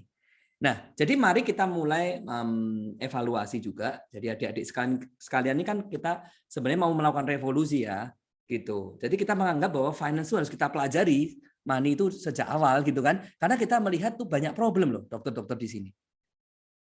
Dari mulai problem kecil, cuman impulsive buying, sampai nggak bisa nabung, nggak tahu berinvestasi, sampai yang lebih serius lagi, nggak bisa pensiun. Nah, kan? Nah itu karena rangkaiannya seperti ini. Jadi saya cuma mau teman-teman mindful sih bahwa value and belief barangkali ada yang perlu dipertanyakan lagi, gitu kan, diragukan lagi. Kalau kita ignorance dengan uang, finance kita bisa bermasalah. Itu aja. Ya. Nah, jadi have empowering value and belief with money ya kan. Misalnya money itu netral. Money itu alat, ya betul kata Dokter Ita. Money itu alat, money itu netral, bukan jahat. Ya, money di tangan orang baik jadi baik kan, bisa nolong orang-orang yang nggak punya misalnya. Money di tangan orang jahat bisa jahat juga. Jadi bukan salah money-nya. Money harus kita kendalikan supaya kita justru nggak evil kan. Nah, money is blessing from God. Money is giving value to others. Ya, maksud saya tuh ini adalah money itu pertukaran kita memberikan value kepada orang lain. Itu juga belief yang sekarang saya punya, teman-teman ya. Jadi ketika kita mau income kita lebih besar, kita harus kasih value dulu kepada orang lain. With financial abundance I can give more blessing. Nah, ini langsung mengubah belief saya. Dulu saya lihat kan kalau kaya itu jahat. Banyak uang itu jahat. Saya ganti belief saya dengan ketika kamu financial abundance, kamu bisa berbagi lebih banyak. Langsung teman-teman, begitu belief saya change, saya berarti apa? Saya harus belajar money skill. Ya kan? Perilaku saya jadi berubah, environment saya berubah. Saya baca buku-buku tentang keuangan. Saya mengelilingi diri saya dengan komunitas keuangan. The result is amazing. Finance saya berubah jauh, teman-teman. Adik-adik. Ukurannya apa? Enggak yang objektif, nanti kalian diajari oleh Dr. Henny. Namanya kekayaan bersih. Ya, kalau kita pintar ngelola uang, kekayaan bersih itu akan bertambah setiap tahunnya. Nah, itu aja ukuran secara finansial. Kalau setiap tahun kalian udah kerja, nanti kekayaan bersih kalian semakin menurun, tuh ada yang salah pasti dengan cara kalian mengelola uang kan. Nah, nggak penting kok, uang tuh nggak penting. Ya udah nggak apa-apa. Ya kan? Nggak penting, tapi kalau gajinya dikurangi 500 rupiah, protes nggak? Uang itu nggak penting gitu loh ya. Jangan ngomong tentang keuangan. Gajimu, tapi kalau gajinya dipotong 500, langsung protes, langsung ke SDM. Berarti penting dong walaupun 500. Iya kan? Nah, itu belief-belief seperti itu ya. Adik-adik ya, money gives more option. Dan to be free, I have to master my money and finance. Nah, seperti ini empowering. Jadi kita finance-nya akan lebih bagus. Gitu. Oke. If you don't study finance, then your life will be enslaved. Diperbudak oleh uang. Dan itu tidak sedikit akhirnya korupsi, merasa tidak cukup, karena dia nggak punya arah sebenarnya dalam hidupnya. Adik-adik ya. Gitu. Oke, financial ignorance, kita nggak belajar financial, apa akibatnya? Kamu nggak bisa mencapai dreammu. Karena 90% dream itu berhubungan dengan uang. Setuju? Kalian mau apa? Mau residen nanti dreamnya berhubungan dengan uang. Mau S2 berhubungan dengan uang. Mau nikah berhubungan dengan uang. Kalau uangnya nggak ada gimana? Nggak bisa kan? Nah, you cannot achieve your dream kalau kamu ignorance. Memang kalau kamu belum kerja sendiri sih yang pusing orang tua. Ya kan, yang bertanggung jawab menikah kan orang tua, ya kan, yang menyekolahkan residen barangkali orang tua, beliau yang pusing. Tapi nanti kalian kan juga akan berkeluarga dan kalian juga punya anak juga. Kalau kalian nggak ignorance, kalian bisa nggak kasih yang terbaik kan buat anak kalian. Unable to reach financial freedom, then doctors must work all lifelong ya, without having asset to retire. Ini tidak sedikit ini. Nah, bisa tanya sama senior kita, Dr. Henny, ya kan. Nah, di sini belum ada yang 60 soalnya ya. Tapi kita ngelihat kan, wah itu masih banyak. Rebutan pasien, aduh. Ini masih banyak loh yang masih tua rebutan pasien. Itu kan masih berarti uang itu penting. Gitu kan. Junior itu prakteknya disedikitin aja. Nah, ya. Tapi jangan bilang sama orang di luar webinar kan. Tapi ada kayak gitu. Impulsive behavior ya, never have life enough happy and satisfied. Nah, gitu. Uang itu harus kita harus kita pelajarin, harus kita kontrol gitu. Ya, bukan kita budak uang, justru kita nggak mau jadi budak uang. Makanya kita kontrol dia. Dia harus tunduk sama kita kan. Dia harus kita pekerjakan investasi ya. Dia harus tunduk sama kita. Kita catat setiap hari. Karena kalau nggak catat, you will be enslaved by your money. And that's pathetic ya, that's sad gitu. Oke, yes, oke itu udah why-nya udah dapat. Ya, udah dapat why-nya. Jadi sebelum kita melakukan perubahan dan kita pengen para tutor Anda itu bahwa Anda sih akan berubah sih setelah 2 minggu. Kita sadar 2 minggu bukan waktu yang panjang. Tapi kita pengen ada perubahan. Ya, saya nggak tahu karena itu memang tergantung dari Anda sendiri yang belajar. Maybe 5%, maybe 10%, maybe 20%. Nah, tergantung dari Anda. Tapi kita pengen Anda berubah dan berubah itu harus dari why dulu. Dan why itu adalah nanti ada dari pain or your pleasure. Ya, pain itu pleasure itu apa? Kalian pengen keuangan bagus itu namanya pleasure. Kalian pengen menabung itu namanya pleasure. Kalian pengen berinvestasi itu pleasure. Tapi memang dalam human psychology, pain itu motivasinya lebih kencang sebenarnya. Saya nggak mau hidup miskin. Nah, itu kalian pasti akan belajar keuangan itu. Ketika di pandemi, kita dipaksa semua income-nya turun, itu pain loh. Akhirnya semua orang belajar keuangan, termasuk dokter-dokter kan. Ketika finance baik-baik aja, orang motivasinya nggak kurang karena income-nya masih ya kan itu kurang pain itu memang. Ya, nah kembali kepada kalian yang belajar, ya bagaimana kalian akan berubah itu akan tergantung dari motivasi kalian, dari motivasi kalian. Nah, kita sih pengennya kalian akan mendapatkan sesuatu perubahan, change ya, change itu yang kita pengen. So, kita udah ngomong why dan sekarang kita how. How doctors do financial planning. Saya tahu bahwa teman-teman itu, adik-adik itu belum 100% kalian bisa financial planning. Tapi kita tanam seed lah sama kalian, tanam bibitnya. Ya, we are planting seeds. So, ketika kamu lulus, kamu akan ingat gitu. Ya, dan kamu udah ada habit-habitnya, habit berinvestasi walaupun kecil-kecil kan, nggak apa-apa. Tiap bulan 100.000, that's okay kan, itu habit kan. Ya, kalian bisa money management itu that's habit. That's good. Jadi kalian punya uang sendiri akan bisa lebih oh ya ini benar-benar reality gitu kan. Ini memang masih reality show nih, reality show. Ya, kalian nanti realitinya akan dapat ketika kalian sudah bekerja. Nah, gitu. Oke, untuk menyingkat waktu saya nggak akan tanya di chat sih. Ya. Tapi tentunya kalian punya goals kan. Entah itu setahun lagi. 3 tahun lagi, ya, setahun lagi, 3 tahun lagi. Ini mimpinya anak-anak mahasiswa memang. Mimpi bisa berbeda ketika kalian udah mau menikah, mimpinya lebih panjang lagi tuh. Apalagi punya anak, aduh lebih serius lagi terhadap kehidupan. Oke, saya percaya Anda punya mimpi yang simpel-simpel juga, misalnya liburan deh, pandemi, ya kan? Pandemi tahun depan udah mudah-mudahan kita di new normal tapi yang lebih more safe new normal ya, more safe new normal. Kalian punya impian pengen liburan, kalian pengen punya impian mungkin membelikan sesuatu untuk orang yang kalian sayangi, orang tua, mama, adik, maybe ya. Nah, itu goal semua. Kita semua punya goal kan. Kalau nggak punya goal kita nggak hidup. Nggak usah hidup aja kita. Saya tahu 40 orang di sini semua punya goals. Karena kita semangat semua hari ini belajar. Kita punya goal semua. Dan yang saya reminding lagi sebenarnya adalah, financial planning itu, ini dulu aja ya. Financial planning itu helps you achieve your goal sebenarnya. Kenapa ada perencanaan keuangan? Karena nomor 1 sebenarnya 99% goals kalian itu berhubungan dengan uang. Mau kasih sesuatu buat orang tua, perlu duit kan? Mau liburan, ya saya tahu mungkin Anda masih dapat support dari orang tua. Ya itu perlu duit juga kan? Itu orang tua kalian planning loh, ya kan? Planning itu. Tiap bulannya harus nabung berapa ya? Dia nggak menunjukkan pada Anda kesakitannya ya para orang tua itu. Mereka planning, ya kan? Nah, financial plan to helps you achieve your goals, ya. Nah, goals. Nah, kalau mau financial planning sebenarnya berangkat dari sini dulu, maksud saya begitu. How-nya tuh gitu. How-nya tuh bukan wah investasi yuk belajar, enggak, bukan. Kalian tuh mau apa sih dalam hidup kalian? Financial planning is life planning. Life planning first then financial planning. Oke? Dok, saya mau financial planning. Oke. What are your goals? Short term goals, medium term goals, dan long term goals. Ya, saya perlu tahu nih sebelum saya bantu kamu.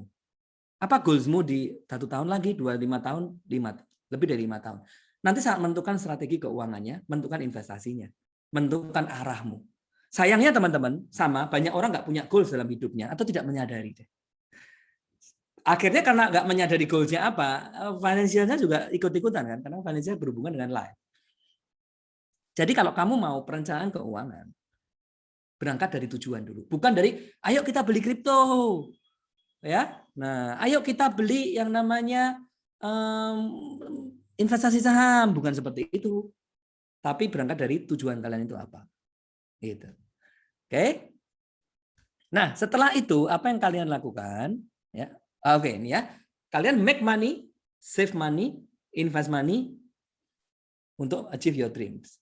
Ini keterampilan sendiri-sendiri nih. Ini keterampilan bekerja. Jadi kalian tingkatin value kalian. Ini keterampilan mengolah duit nih. Sama kayak Dr. Wilson tadi, dia nggak bisa save. Padahal duitnya banyak kan? Bertambah kan? Dia nggak bisa save. Dia nggak punya keterampilan mengelola uang. Nah, kalau kalian sudah menyimpan uang, kalian bisa punya keterampilan mengembangkan uang supaya kalian nggak kerja pun uangnya bertambah sendiri kan? Namanya passive income. Invest money. Then you can achieve your dream. Nah, ini namanya financial planning. Bayangkan orang ya financial planning ya kan, nggak ngerti mereka, make money nggak ngerti, save money aja nggak bisa, atau mereka bisa save money tapi nggak invest money, itu juga jadi satu masalah. Kendaraannya kurang canggih, kurang cepat ya. Nah, dreamnya bisa nggak terwujud. Nah itu. Oke, jadi kita ngomong how-nya tuh seperti itu. So there are 5 money skills. Ya, how to make money. Kemudian, kok hilang gambarnya? Ya, make money-nya hilang. How to save money, how to invest, how to protect, and how to achieve financial freedom. Itu dari saya. Nah, untuk kalian yang mahasiswa, dari 5 skill ini, yang kalian bisa praktis langsung, dari mulai 2 minggu ini adalah how to save money, money management. Nanti diajari oleh Dr. Henny kan, namanya Kakebo. Nah, kalian boleh pakai Kakebo, boleh metode lain. Kita banyak terbantu oleh Kakebo, makanya kita ingin perkenalin sih sama kalian. Kakebo itu the Japanese art of saving money. Bagus kan? Japanese art of saving money. You can save up to 35% of your money every month if you use Kakebo. Ini keterampilan loh. Nah, itu tadi Dr. Wilson dia nggak punya keterampilan ini. Dia nggak bisa save. Jangan ngomong invest, save aja nggak bisa, ya kan? Nah, kalau udah bisa save, kalian ngomong namanya how to invest dan kalian bisa praktis 2 minggu how to invest. Kalian bisa mulai. Menyenangkan kan? Bisa memulai sesuatu yang langsung bisa kalian lakukan. Kalau kalian belajar ilmu kesehatan anak kan nanti itu, ya kan? Nanti koasnya baru kalian ketemu sama pasien anak, nanti baru kalian dokter, baru bisa praktis sendiri. 2 minggu kita pengen kalian praktis. Salah satu adalah how to invest dan how to save. Itu real, kalian bisa. Walaupun make money-nya dari orang tua mungkin kan, nggak apa-apa. Jadi ini tuh apa namanya kalau di trading di saham tuh namanya damis lah, itu namanya damis. Damis tuh ya udah income-nya dari orang tua, kalian berlatih, bisa nggak kamu save minimal 10%? Gitu kan? Bisa nggak kalian save minimal 10%? Gitu. How to protect insurance kalian belum, ya, you cannot afford karena kalian belum dapat income sendiri, tapi ada pelajarannya nanti. Dan how to achieve financial freedom kita berikan mindsetnya supaya Anda nanti nggak lupa. Itu 5 money skills. Oke, nanti kalian akan di-guide oleh peta kebebasan finansial. Ini saya bikin sendiri tahun lalu untuk memudahkan sebenarnya everybody mengatur keuangannya. Ini sebenarnya adalah ilmu dari CFP atau Certified Financial Planner yang cukup rumit. Saya sederhanakan dalam satu peta. Kalau kamu mau financial planning, ya udah ikutin aja si Dora. Ya, ini goals-nya kan? Apapun itu goals kalian, ikutin aja. Pertama financial check up dulu, nanti akan membawakan Dr. Henny. Kemudian kalian belajar money management supaya cash flow-nya surplus, supaya bisa saving. Apa dulu yang harus setelah kalian punya surplus, punya uang, dana darurat dulu. Kemudian lihat hutangnya. Nah, gitu. Ya, nanti diajarin financial check up, melihat rasio-rasio ini, kemudian nanti kalian belajar investasi untuk mencapai financial goals. Tapi sebelum investasi, amankan dulu aset-asetnya. Karena berinvestasi itu ada resikonya. Jadi kita perlu mensecure dulu ya, terutama income yang bisa hilang. Karena mesin dari financial planning itu adalah income dokter bulanan. Kalian mungkin belum merasakan ya. Coba kalau nggak gajian 1 bulan dokter itu. Pusing kan? Nah, pusing itu. Saya, Dr. Henny, Dr. Evi, pusing pasti kalau nggak gajian 1 bulan. 3 bulan lebih pusing lagi.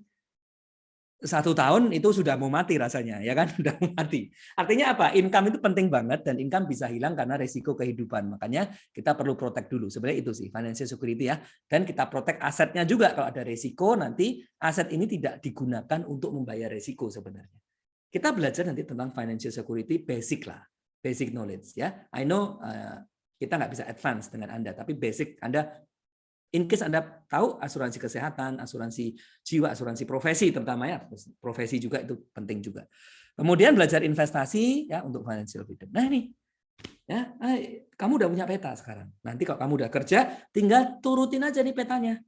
Aku ingat apa yang dikatakan oleh Dr. Dandung ya, aku harus financial check up dulu. Aku masih lupa ya caranya gimana. Boleh calling Dr. Henny, calling saya, calling Dr. Evi, ya, dan tutor-tutor Anda calling. Nah, biar ingat lagi. Oh, financial check up dulu, modalku ini berapa nih? Financial up tuh gitu. Asetku berapa, utangku berapa.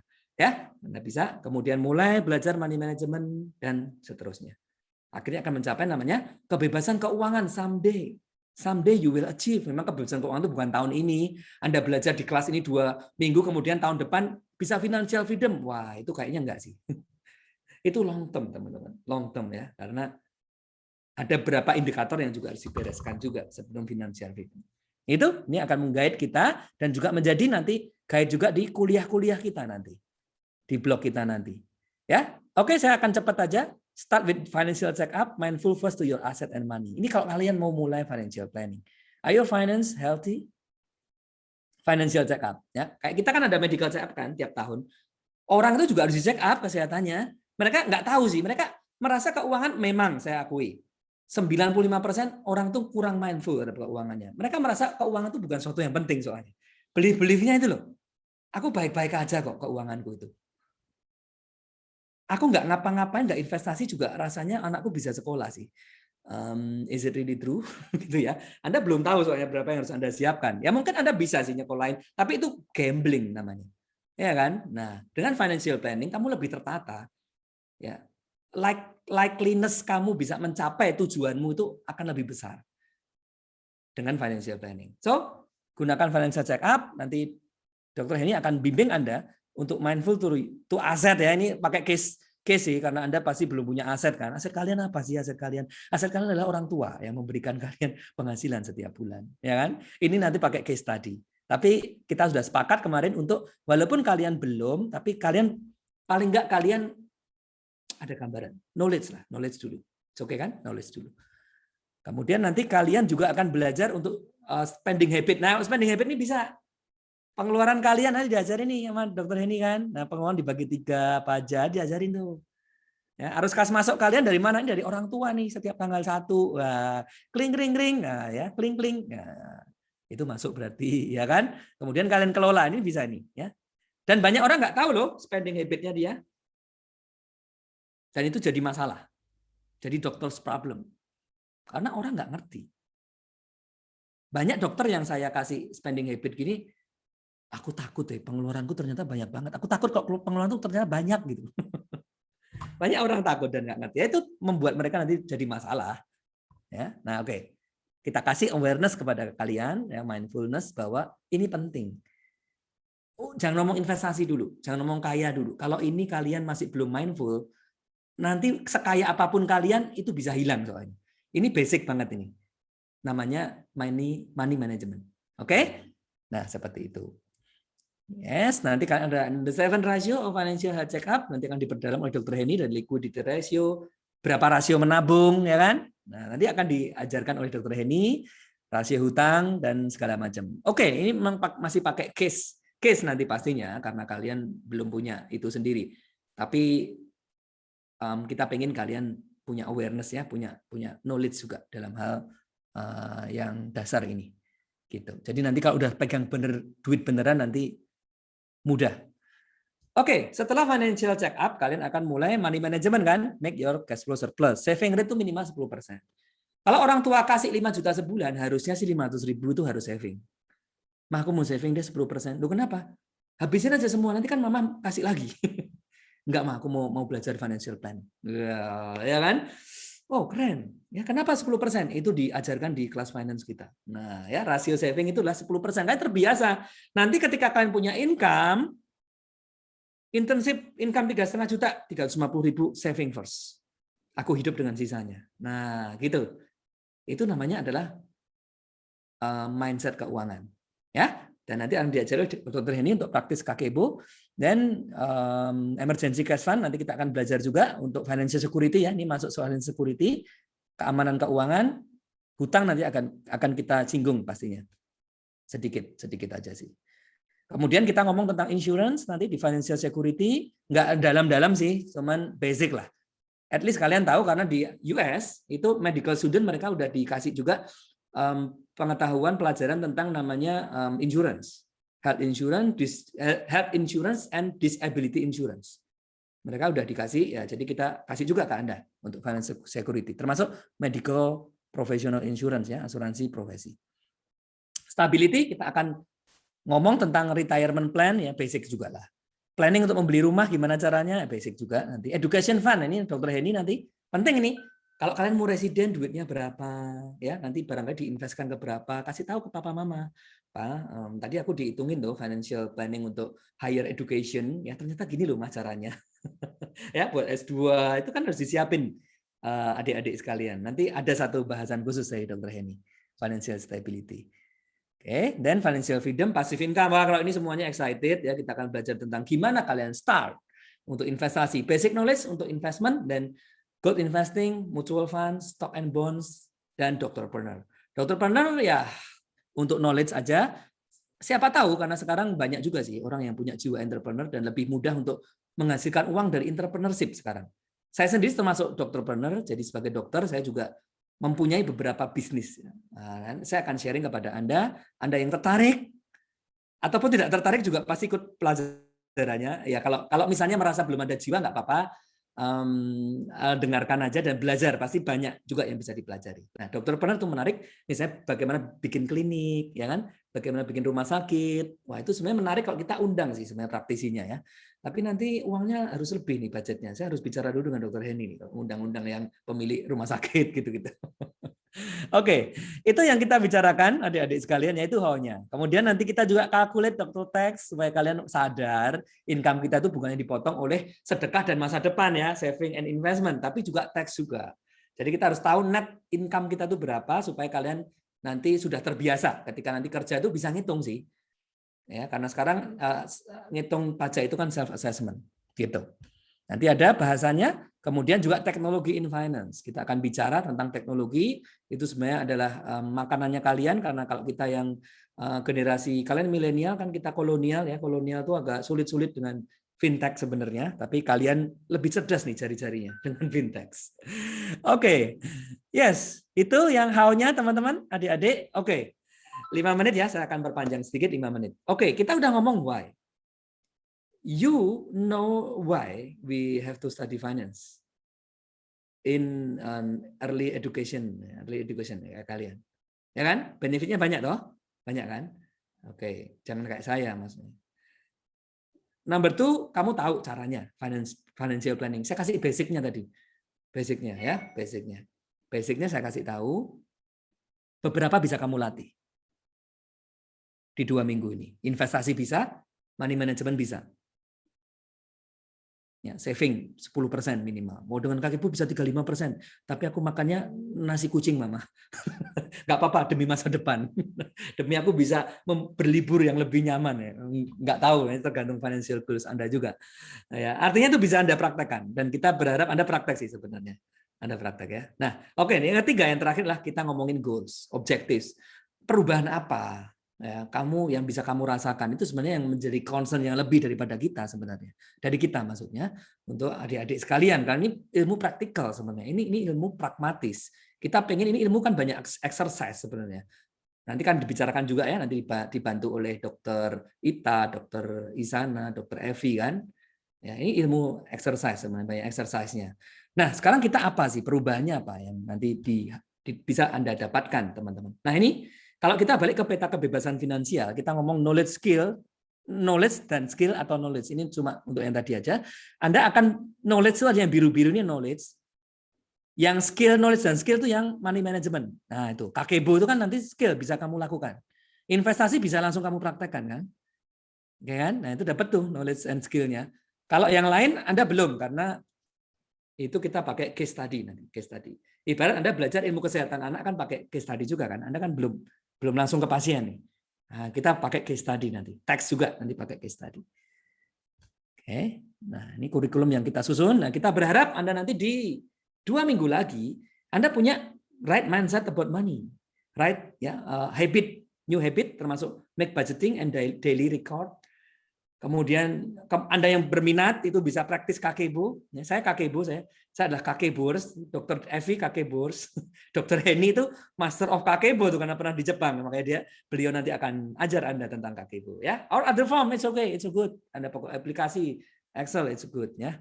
Saving minimum 10% of your money. Ya, Mama, aku sekarang saving 10%. Nah, ya. Nah, itu karena Anda bisa berlatih money management. Basic knowledge of insurance, basicnya aja. Kemudian Anda mulai bisa investing in gold, in mutual fund. Ya, oh luar biasa nih. Buka akun langsung. Di akun, misalnya akun Pegadaian misalnya. Ya, akun Tokopedia, oh itu Anda sih semua udah punya akunnya pasti. Tapi Anda sekarang nggak check out-nya bukan check out yang 11-11. Anda check out-nya beli emas digital. Oke. Investing in mutual fund dan investing in stock. Ya, basic knowledge in doctor taxes ya. Saya juga sebenarnya pengetahuannya basic aja karena saya bukan seorang tax consultant, tapi nanti kita ngomong soal basicnya aja. It's okay kalau basic kita bisa belajar. Mindset for entrepreneurship, ya, it's okay. Bukan hanya soal membangun bisnis, tapi sebenarnya entrepreneurship juga nanti saya akan ajak Anda untuk punya mindset dari sekarang tuh kalau kerja itu sisihkan sebagian untuk passive income sebenarnya. Passive income bisa bangun bisnis, bisa investasi sih. Nah, sebagai entrepreneurship nanti ada value-value yang mungkin Anda bisa belajar juga. Gitu. Oke, nah ini adalah goals yang kita dan understanding financial freedom nanti terakhir roadmap to financial freedom akan kita perdalam. Become financial literacy. Oh ini diulang. Oh salah nih saya ya. Oh diulang. Mindset belum dihapus. Terakhir itu up to you. Kalau kalian mau bikin satu grup misalnya, atau kita bisa bikin grup, kita nggak tahu, nanti kita harus ngomong dulu sama Dr. Henny ya. Apakah mungkin 2 minggu ini kita ada grup khusus tentang financial, dan kita bisa saling interaksi di situ. Itu terserah Anda, itu terserah inisiatif Anda. Senior-senior Anda punya seperti itu, grupnya dari mulai pandemi sampai sekarang kan, kita berbagi tentang informasi-informasi finansial, dan itu sangat membuat kita bisa bonding ya dengan namanya financial literacy. Terserah kalau Anda mau, boleh nanti kita bisa fasilitasi. Oke, ya itu ya learning methods-nya, kita lectures, group discussion, case skenario, dan yang menarik nomor 4, kamu bisa praktek sendiri. Itu yang kita harapkan. Extra discussion is okay kalau kamu mau offline, tapi nanti tetap prokes ya. Kalau misalnya kita mau offline, saya sebenarnya saya feel free. Kalau kalian mau ngomong tentang saham, reksadana, kita offline dok, misalnya 1 jam, 2 jam. Yang di Jogja tentu saja. Kalian bisa nanti kontak saya ya. Financial WA Group yang tadi terserah Anda. Itu our learning methods, dan kita berharap bisa bantu Anda untuk berubah, untuk change dalam 2 minggu ini.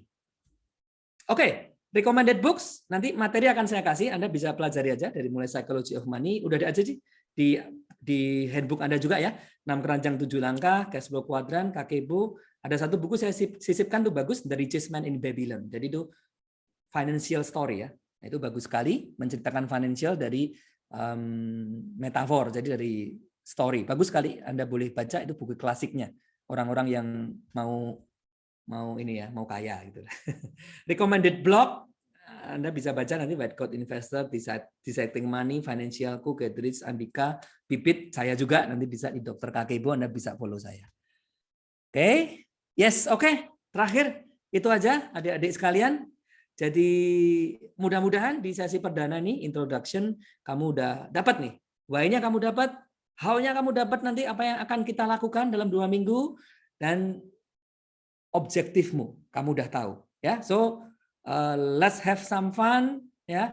Kita semua akan bimbing kamu, kita akan semua akan upgrade kamu, dan kita bisa bersenang-senang bersama, dan kalian akan mendapatkan benefit dari kalian belajar financial class in medical school ya. Jadi lebih cepat daripada kita semua. Itu aja dari saya. Terima kasih, dan saya kembalikan ke moderator, mungkin Mas Oji ya. Atau saya sendiri moderatornya? Bagi mahasiswa silakan presensi dulu.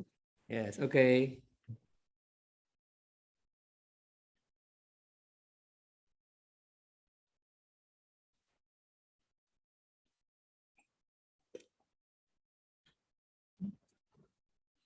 Maaf Dokter Dandung, ini ada sesi tanya jawab nggak dok? Boleh, masih ada waktu ya, 15 menit. Ada dong, tanya jawab, ayo. Dari materi, silakan.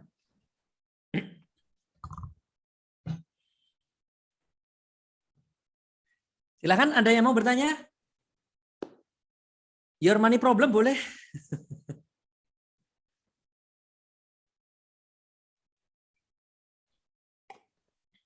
Ini kalau di offline biasanya gini nih, kalau udah habis kuliah kan, silakan ada yang mau ditanyakan. Kalau nggak ada yang nanya, saya yang nanya. Iya lah, gitu ya biasanya ya. Nah, kalau nggak ada yang nanya, saya yang nanya loh ini. Kalau udah gitu semua jadi punya pertanyaan, karena kita takut ditanya sama dosen. Oke, Raffi, silakan langsung. Oke, yang tanya boleh raise hand ya. Kemudian langsung open mic gitu. Silakan Raffi. Betul tadi. Oke, chat boleh. Yes, oke. Boleh sambil tunggu Raffi chat, boleh kalau ada yang bertanya. Gimana sesi 1 gimana? Kamu merasa gimana? Merasa termotivasi atau merasa masih sulit untuk financial? Ayo. Kita diskusi. Gimana nih? Teresia gimana? Jessica? Boleh open mic? Salahnya kamu buka video, jadi saya lihat yang open video sih. Ayo Jessica. Jessica panggilannya siapa? Ya. Ini saya dok, atau Teresia Jessica. Ada 2 soalnya. Oh, ada 2. Teresia Jessica. Nah nih, kalau nggak ada yang nanya kan saya nanya jadinya kan. Gimana Jessica? Jessica gimana? Apa yang kamu dapatkan dari sesi 1? Atau apa yang kemudian kamu pikirkan gitu? Ternyata financial plan saya selama ini terlalu mimpinya terlalu jauh gitu, kurang nggak realistis. Oh, oke. That's interesting. Maksudnya terlalu jauh itu apa?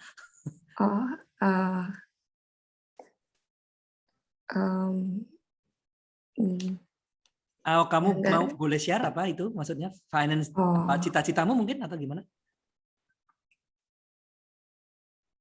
Kayak langsung bikin mimpi-mimpinya aja yang jauh. Cuma step-step kesananya tuh nggak dipikirin. Oh ya ngerti. Kamu punya cita-cita kan maksudnya? Ya kan? Punya cita-cita ya. Saya pikir terlalu jauh tuh mungkin Jessica pengen jadi Cinderella mungkin. Terlalu jauh. Oke, punya cita-cita mungkin baru menyadari bahwa itu semua butuh finansial kan ya Jessica ya. Oke. Kemudian apa yang kamu kemudian ingin lakukan atau apa yang ingin kamu berubah setelah sesi 1 tadi? Setelah kamu menyadari yang ini. Mungkin dibikin step-stepnya benar-benar langkah per langkah gitu untuk mencapai sana. Oke, good, langkah per langkah. Oke. Iya, oke. Mungkin bisa share salah satu aja. Kalau misalnya itu nggak private sih. Cita-citanya Jessica apa? Mungkin bayar bayar PPDS sendiri. Oke, wow luar biasa. Itu adalah idaman setiap orang tua itu. Bayar PPDS kamu sendiri yang bayar kan? Iya, oke. Yes, oke. Ya. Oke, nanti kita berlatih ya namanya membuat financial goals ya. Nah, nanti di bagian investasi memang itu agak nanti di Dr. Henny juga akan share tuh tentang higher education, nanti kamu akan dapat gambaran ya untuk itu. Oke, good, sip. Yes, thank you. Ya, kalau ada yang tanya lagi ya. Boleh ya. Permisi dokter, bagaimana cara berbicara kepada orang tua yang belum terbuka dengan anaknya? Oke. Yes, oke. Raffi ya, panggilannya Raffi. Oke, saya boleh tanya sama Raffi. Sebenarnya kamu open mic juga nggak apa-apa. Mungkin kamu open video lagi nggak bisa, Raffi. Bisa open mic aja supaya langsung diskusi. Ada? Karena saya pengen tanya nih, maksudnya belum terbuka itu orang tua kenapa gitu? Belum terbukanya itu nggak boleh investasi atau nggak boleh mikir ke sana, atau mungkin menganggap investasi itu ada yang nggak sesuai misalnya dengan value agama misalnya, gitu-gitu. Oh, kebetulan gue berisik ya udah. Lebih nggak boleh. Oke. Yes. Ya, oke.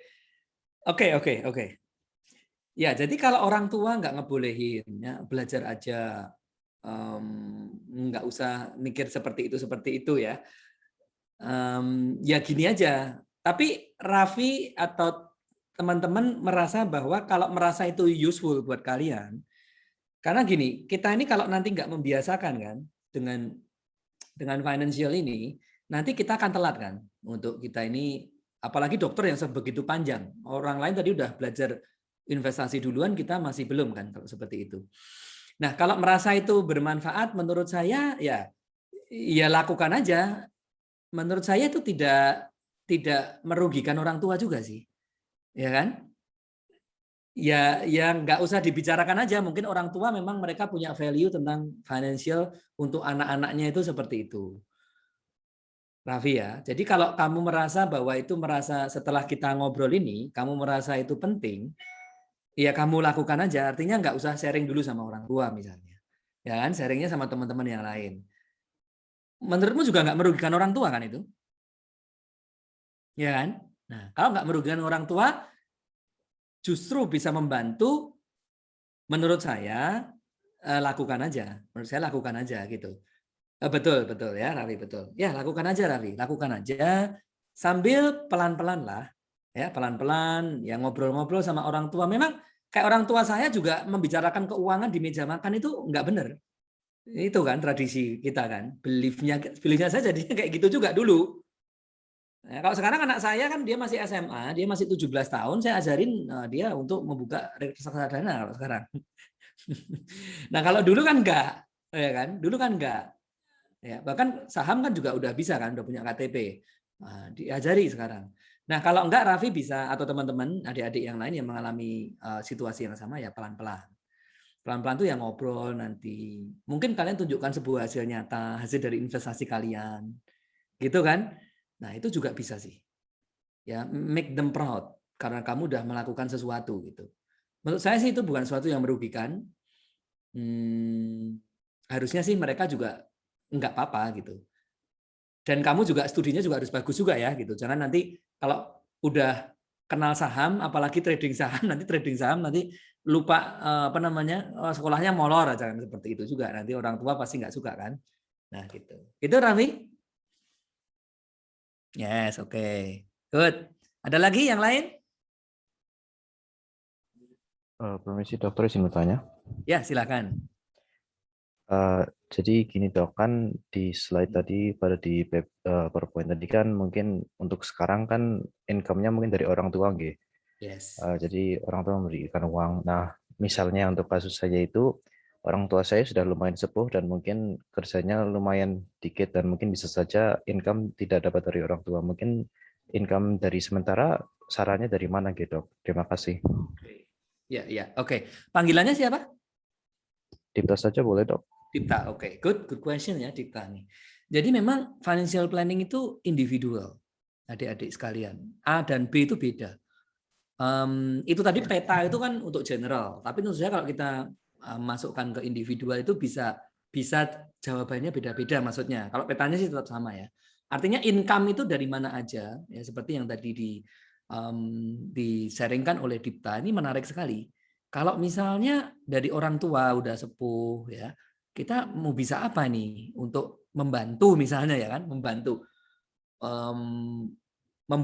kita pendidikan kita. Nah, itu tentu saja kita harus memikirkan sumber-sumber income lain. Kalau kita ngomong soal pendidikan ya, Dipta, ada beasiswa kan Dipta ya, nah itu bisa, itu untuk diakses ke situ. Itu salah satunya sih, ya salah satunya. Saya nggak tahu sekarang scholarship sekarang itu kayak apa, saya nggak tahu karena udah nggak pernah di dunia pendidikan lagi. Dokter Henny pasti lebih tahu, ya untuk akses ke sana ini gimana gitu. Nah itu juga bagus kan Dipta untuk kamu pikirkan kan. Ya, jadi kamu bisa bantu orang tua. Jadi gimana? Aku harus punya value kan. Aku harus upgrade nih supaya gimana aku bisa lulus bisa misalnya dari scholarship misalnya. Nah, itu satu misalnya.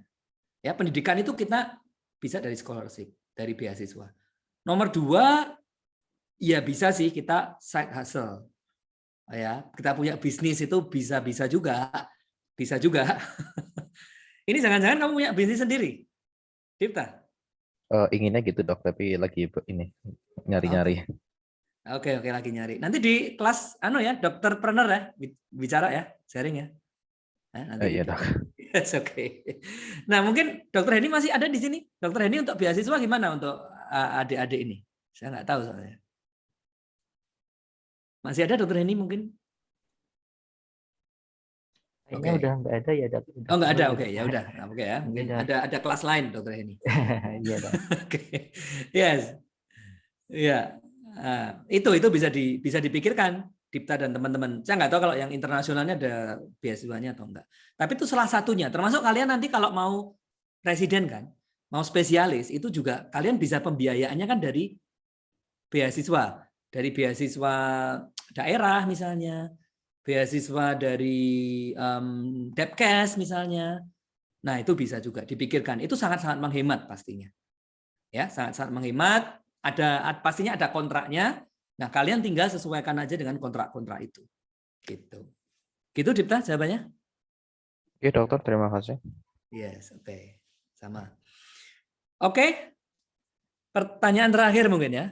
Oke. Oh ini Dr. Evi. Oke. Ada beasiswa spesialis dari LPDP. Nah, ini bagus juga. LPDP itu apa Dr. Evi? Saya nggak tahu nih. Nah, nanti tanya Dr. Evi ya. LPDP. On mic aja ya. Nah, on mic aja. Kalau LPDP itu apa ya? Itu semacam beasiswa dari Kementerian Keuangan. Biasanya macam-macam sih. Ada untuk S2, S3. Dan untuk apa? Kedokteran itu ada spesialis, beasiswa untuk spesialis, tapi masih kalau nggak salah terbatas untuk 4 besar dan anestesi ya. Mungkin agak berubah juga akhir-akhir tahun ini. Yang jelas itu bisa di-apply untuk adik-adik. Ya. Biasanya setahun 2 kali apa ya? Coba dibuka di googling sendiri untuk syarat-syaratnya. Saya juga kurang mengikuti juga kalau yang untuk spesialis. Yes. Oke. Itu mungkin dia masukannya cuma itu. Ya, terima kasih Dr. Evi. Nah, ini ya ada masukan dari Dr. Evi. Ya itu spesialis ya, ada beasiswanya juga. Itu teman-teman bisa, adik-adik bisa manfaatkan itu untuk menghemat biaya pendidikan. Kalau di Amerika tuh pendidikan mahal ya. Banyak orang berhutang toh untuk namanya beasiswa atau sekolah ya, untuk sekolah karena mereka mahal sekali. Bahkan ketika lulus mereka harus menanggung utang pendidikan ya. Kalau di Amerika sama di Singapura kayak gitu, saking mahalnya. Nah, memang salah satu caranya adalah dengan beasiswa itu di Indonesia. Nah, gitu. Oke. Ada lagi mungkin terakhir? Ya, siapa yang mau nanya lagi? Permisi dokter, izin bertanya. Silakan. Ini siapa panggilannya? Rizky apa Devi? Saya Rizky dok. Rizky ya, silakan Rizky. Sebelumnya terima kasih dokter, blog ini sangat menarik buat saya. Mungkin karena saya miss-nya di financial goals-nya sementara. Selama ini saya cuma belajar aja kayak sering follow akun yang financial di IG, tapi saya bingung ini kok banyak banget. Ternyata mungkin miss-nya di goals-nya itu dok. Mungkin saya mau share dokter, kemarin kan saya sempat nyoba-nyoba untuk belajar jualan dok. Nah, tapi dari situ saya bingung dok untuk managing uangnya karena tuh masih antara modal tuh masih gabung sama rekening harian saya dokter. Nah, terus untungnya kok jadi uang saya tuh yang habis. Padahal juga kayaknya tuh maskernya ada aja gitu dokter. Saya jual masker BTW dokter. Seperti itu mungkin dok. Terima kasih dok. Ya, Rizky, thank you sharingnya. Menarik nih. Orang tuamu tahu kamu jualan? Tahu dokter, karena saya pandemi uangnya berkurang dokter, jajan ya saya kayaknya menarik nih. Oke. Iya, ini saya belum bikin survei sih, menarik ya. Saya curiga nih, Anda tuh banyak yang udah dokterpreneur di sini. Memang sekarang cari uang itu lebih mudah daripada zamannya saya, ya kan, zaman Dr. Heni apalagi. Ya, Dr. Evi agak jauh sih sama saya ya. Lebih gampang sih cari uang karena informasi kan. Jadi orang tuh lebih banyak yang cari uang itu lebih gampang. Ya, itu hanya dengan memanfaatkan media sosial dan segala macam. Menarik itu nanti Rizky, nanti kita bahas di kelas Dokterpreneur. Jadi bagaimana mengatur cash flow kan namanya. Ya, banyak bisnis bangkrut, usaha nggak jalan, bukan karena nggak ada omset. Benar? Kamu ada omset kan? Ada dokter walaupun sedikit tapi masih laku lah dokter. Iya betul, masih laku. Cuman kalau pembukuannya nggak benar, ya kan masih kecampur sama rekening pribadi. Nah itu beli Starbucks bisa dari uang modal, kan? Ya toh? Dari uang modal, ya kan? Beli baju Shopee, ambil aja dari rekening ini ya kan? Nah gitu. Salah satu aturannya memang Rizky itu dipisahin, memang harus pisahin. Ya, rekening bisnis sama rekening pribadi nggak boleh jadi satu. Ya, dan masing-masing harus dikelola sendiri. Untuk sama rekening bisnis itu juga nanti harus ada dana daruratnya. 3 bulan, 6 bulan misalnya. 3 bulan. Kalau kalian serius loh ya, apalagi kalian punya karyawan misalnya, itu harus ada dana daruratnya. Nanti juga kalian menggaji diri kalian sendiri atau gimana gitu ya. Nah, sistemnya kalian gimana? Apakah kalian menggaji diri Anda sendiri atau nanti dividen misalnya? Ya saya tahu sih ini agak jauh sih. Tapi kalau Rizky mau berpikir yang nanti ada bisnis yang lebih besar ya, nah itu seperti itu. Tapi kalau misalnya masih bisnis yang ya small business lah, kalau misalnya jual masker dan segala macam, at least kamu pisahin aja, at least. Gitu. Ya. Nah, kemudian harus punya bisnis plan. Apakah Rizky hanya musiman aja berjualan masker? Ya kan? Atau mungkin serius Rizky mau membentuk satu membentuk satu usaha yang nanti berjualan alkes misalnya. Nah, itu beda. Seorang entrepreneur itu sebenarnya punya visi sih. Nah, itu nanti kita akan sharing nanti di kelas Dokterpreneur. Tapi menarik, thank you Rizky ya. Udah memberikan insight pada saya bahwa kalian juga ini ya, ada yang udah bisnis juga gitu. Gitu. Oke. Sip. Gitu ya Rizky? Terima kasih, Dok. Ya, oke sama-sama. Oke, udah jam 12 ya, lebih 25. Saya pikir udah dicukupkan sampai sini, Mas Ozi? Ya, Dok. Ya, sebelumnya terima kasih sekali atas bergabungnya Dr. Murita, Dr. Evi, dan Dr. Isana. Terima kasih, Dok, atas bergabungnya. Dan terima kasih kepada Dr. Dandung yang telah memberikan kuliah untuk hari ini. Sangat bagus sekali. Ya. Mungkin buat mahasiswanya sudah cukup dalam pertanyaannya. Ya, kalau sudah saya akhiri dari sini. Saya akhiri sekarang. Mas Oji, bisa foto dulu kita? Ini oh, ya, momen historis loh ini. Ya, oh iya, perdana. Sebentar, Dok. Financial planning. Oke. Ini nanti kalau berkelanjutan kita ini nih akan dikenang nih. Oh iya, Dok. Iya, Dok. Ya, Dok. Mas Oji bisa foto? Bisa, Dok. Oke. Ya, open cam semua biar wajah ganteng cantiknya keluar. Nah, oke boleh. Udah nggak usah mikir kuota dulu ya. Ayo. Ya. Oke. Ya, 1, 2, 3. Satu lagi, Dok. Bentar, Dok. 1, 2, 3. Ya, terima kasih, Dok. Oke, terima kasih Mas Oji ya. Terima kasih semua. Sama-sama. Ya, Dr. Evi, Dr. Ita, Dr. Isana, thank you. Ya, see you ya next class ya. See you. Bye. Thank you, Terima Dok. kasih, Dok. Ya, Terima kasih, sama-sama. Dokter. Terima kasih, Dok. Semangat belajarnya. Semangat ya. Oke. Terima kasih, Dok. Ya, sama-sama.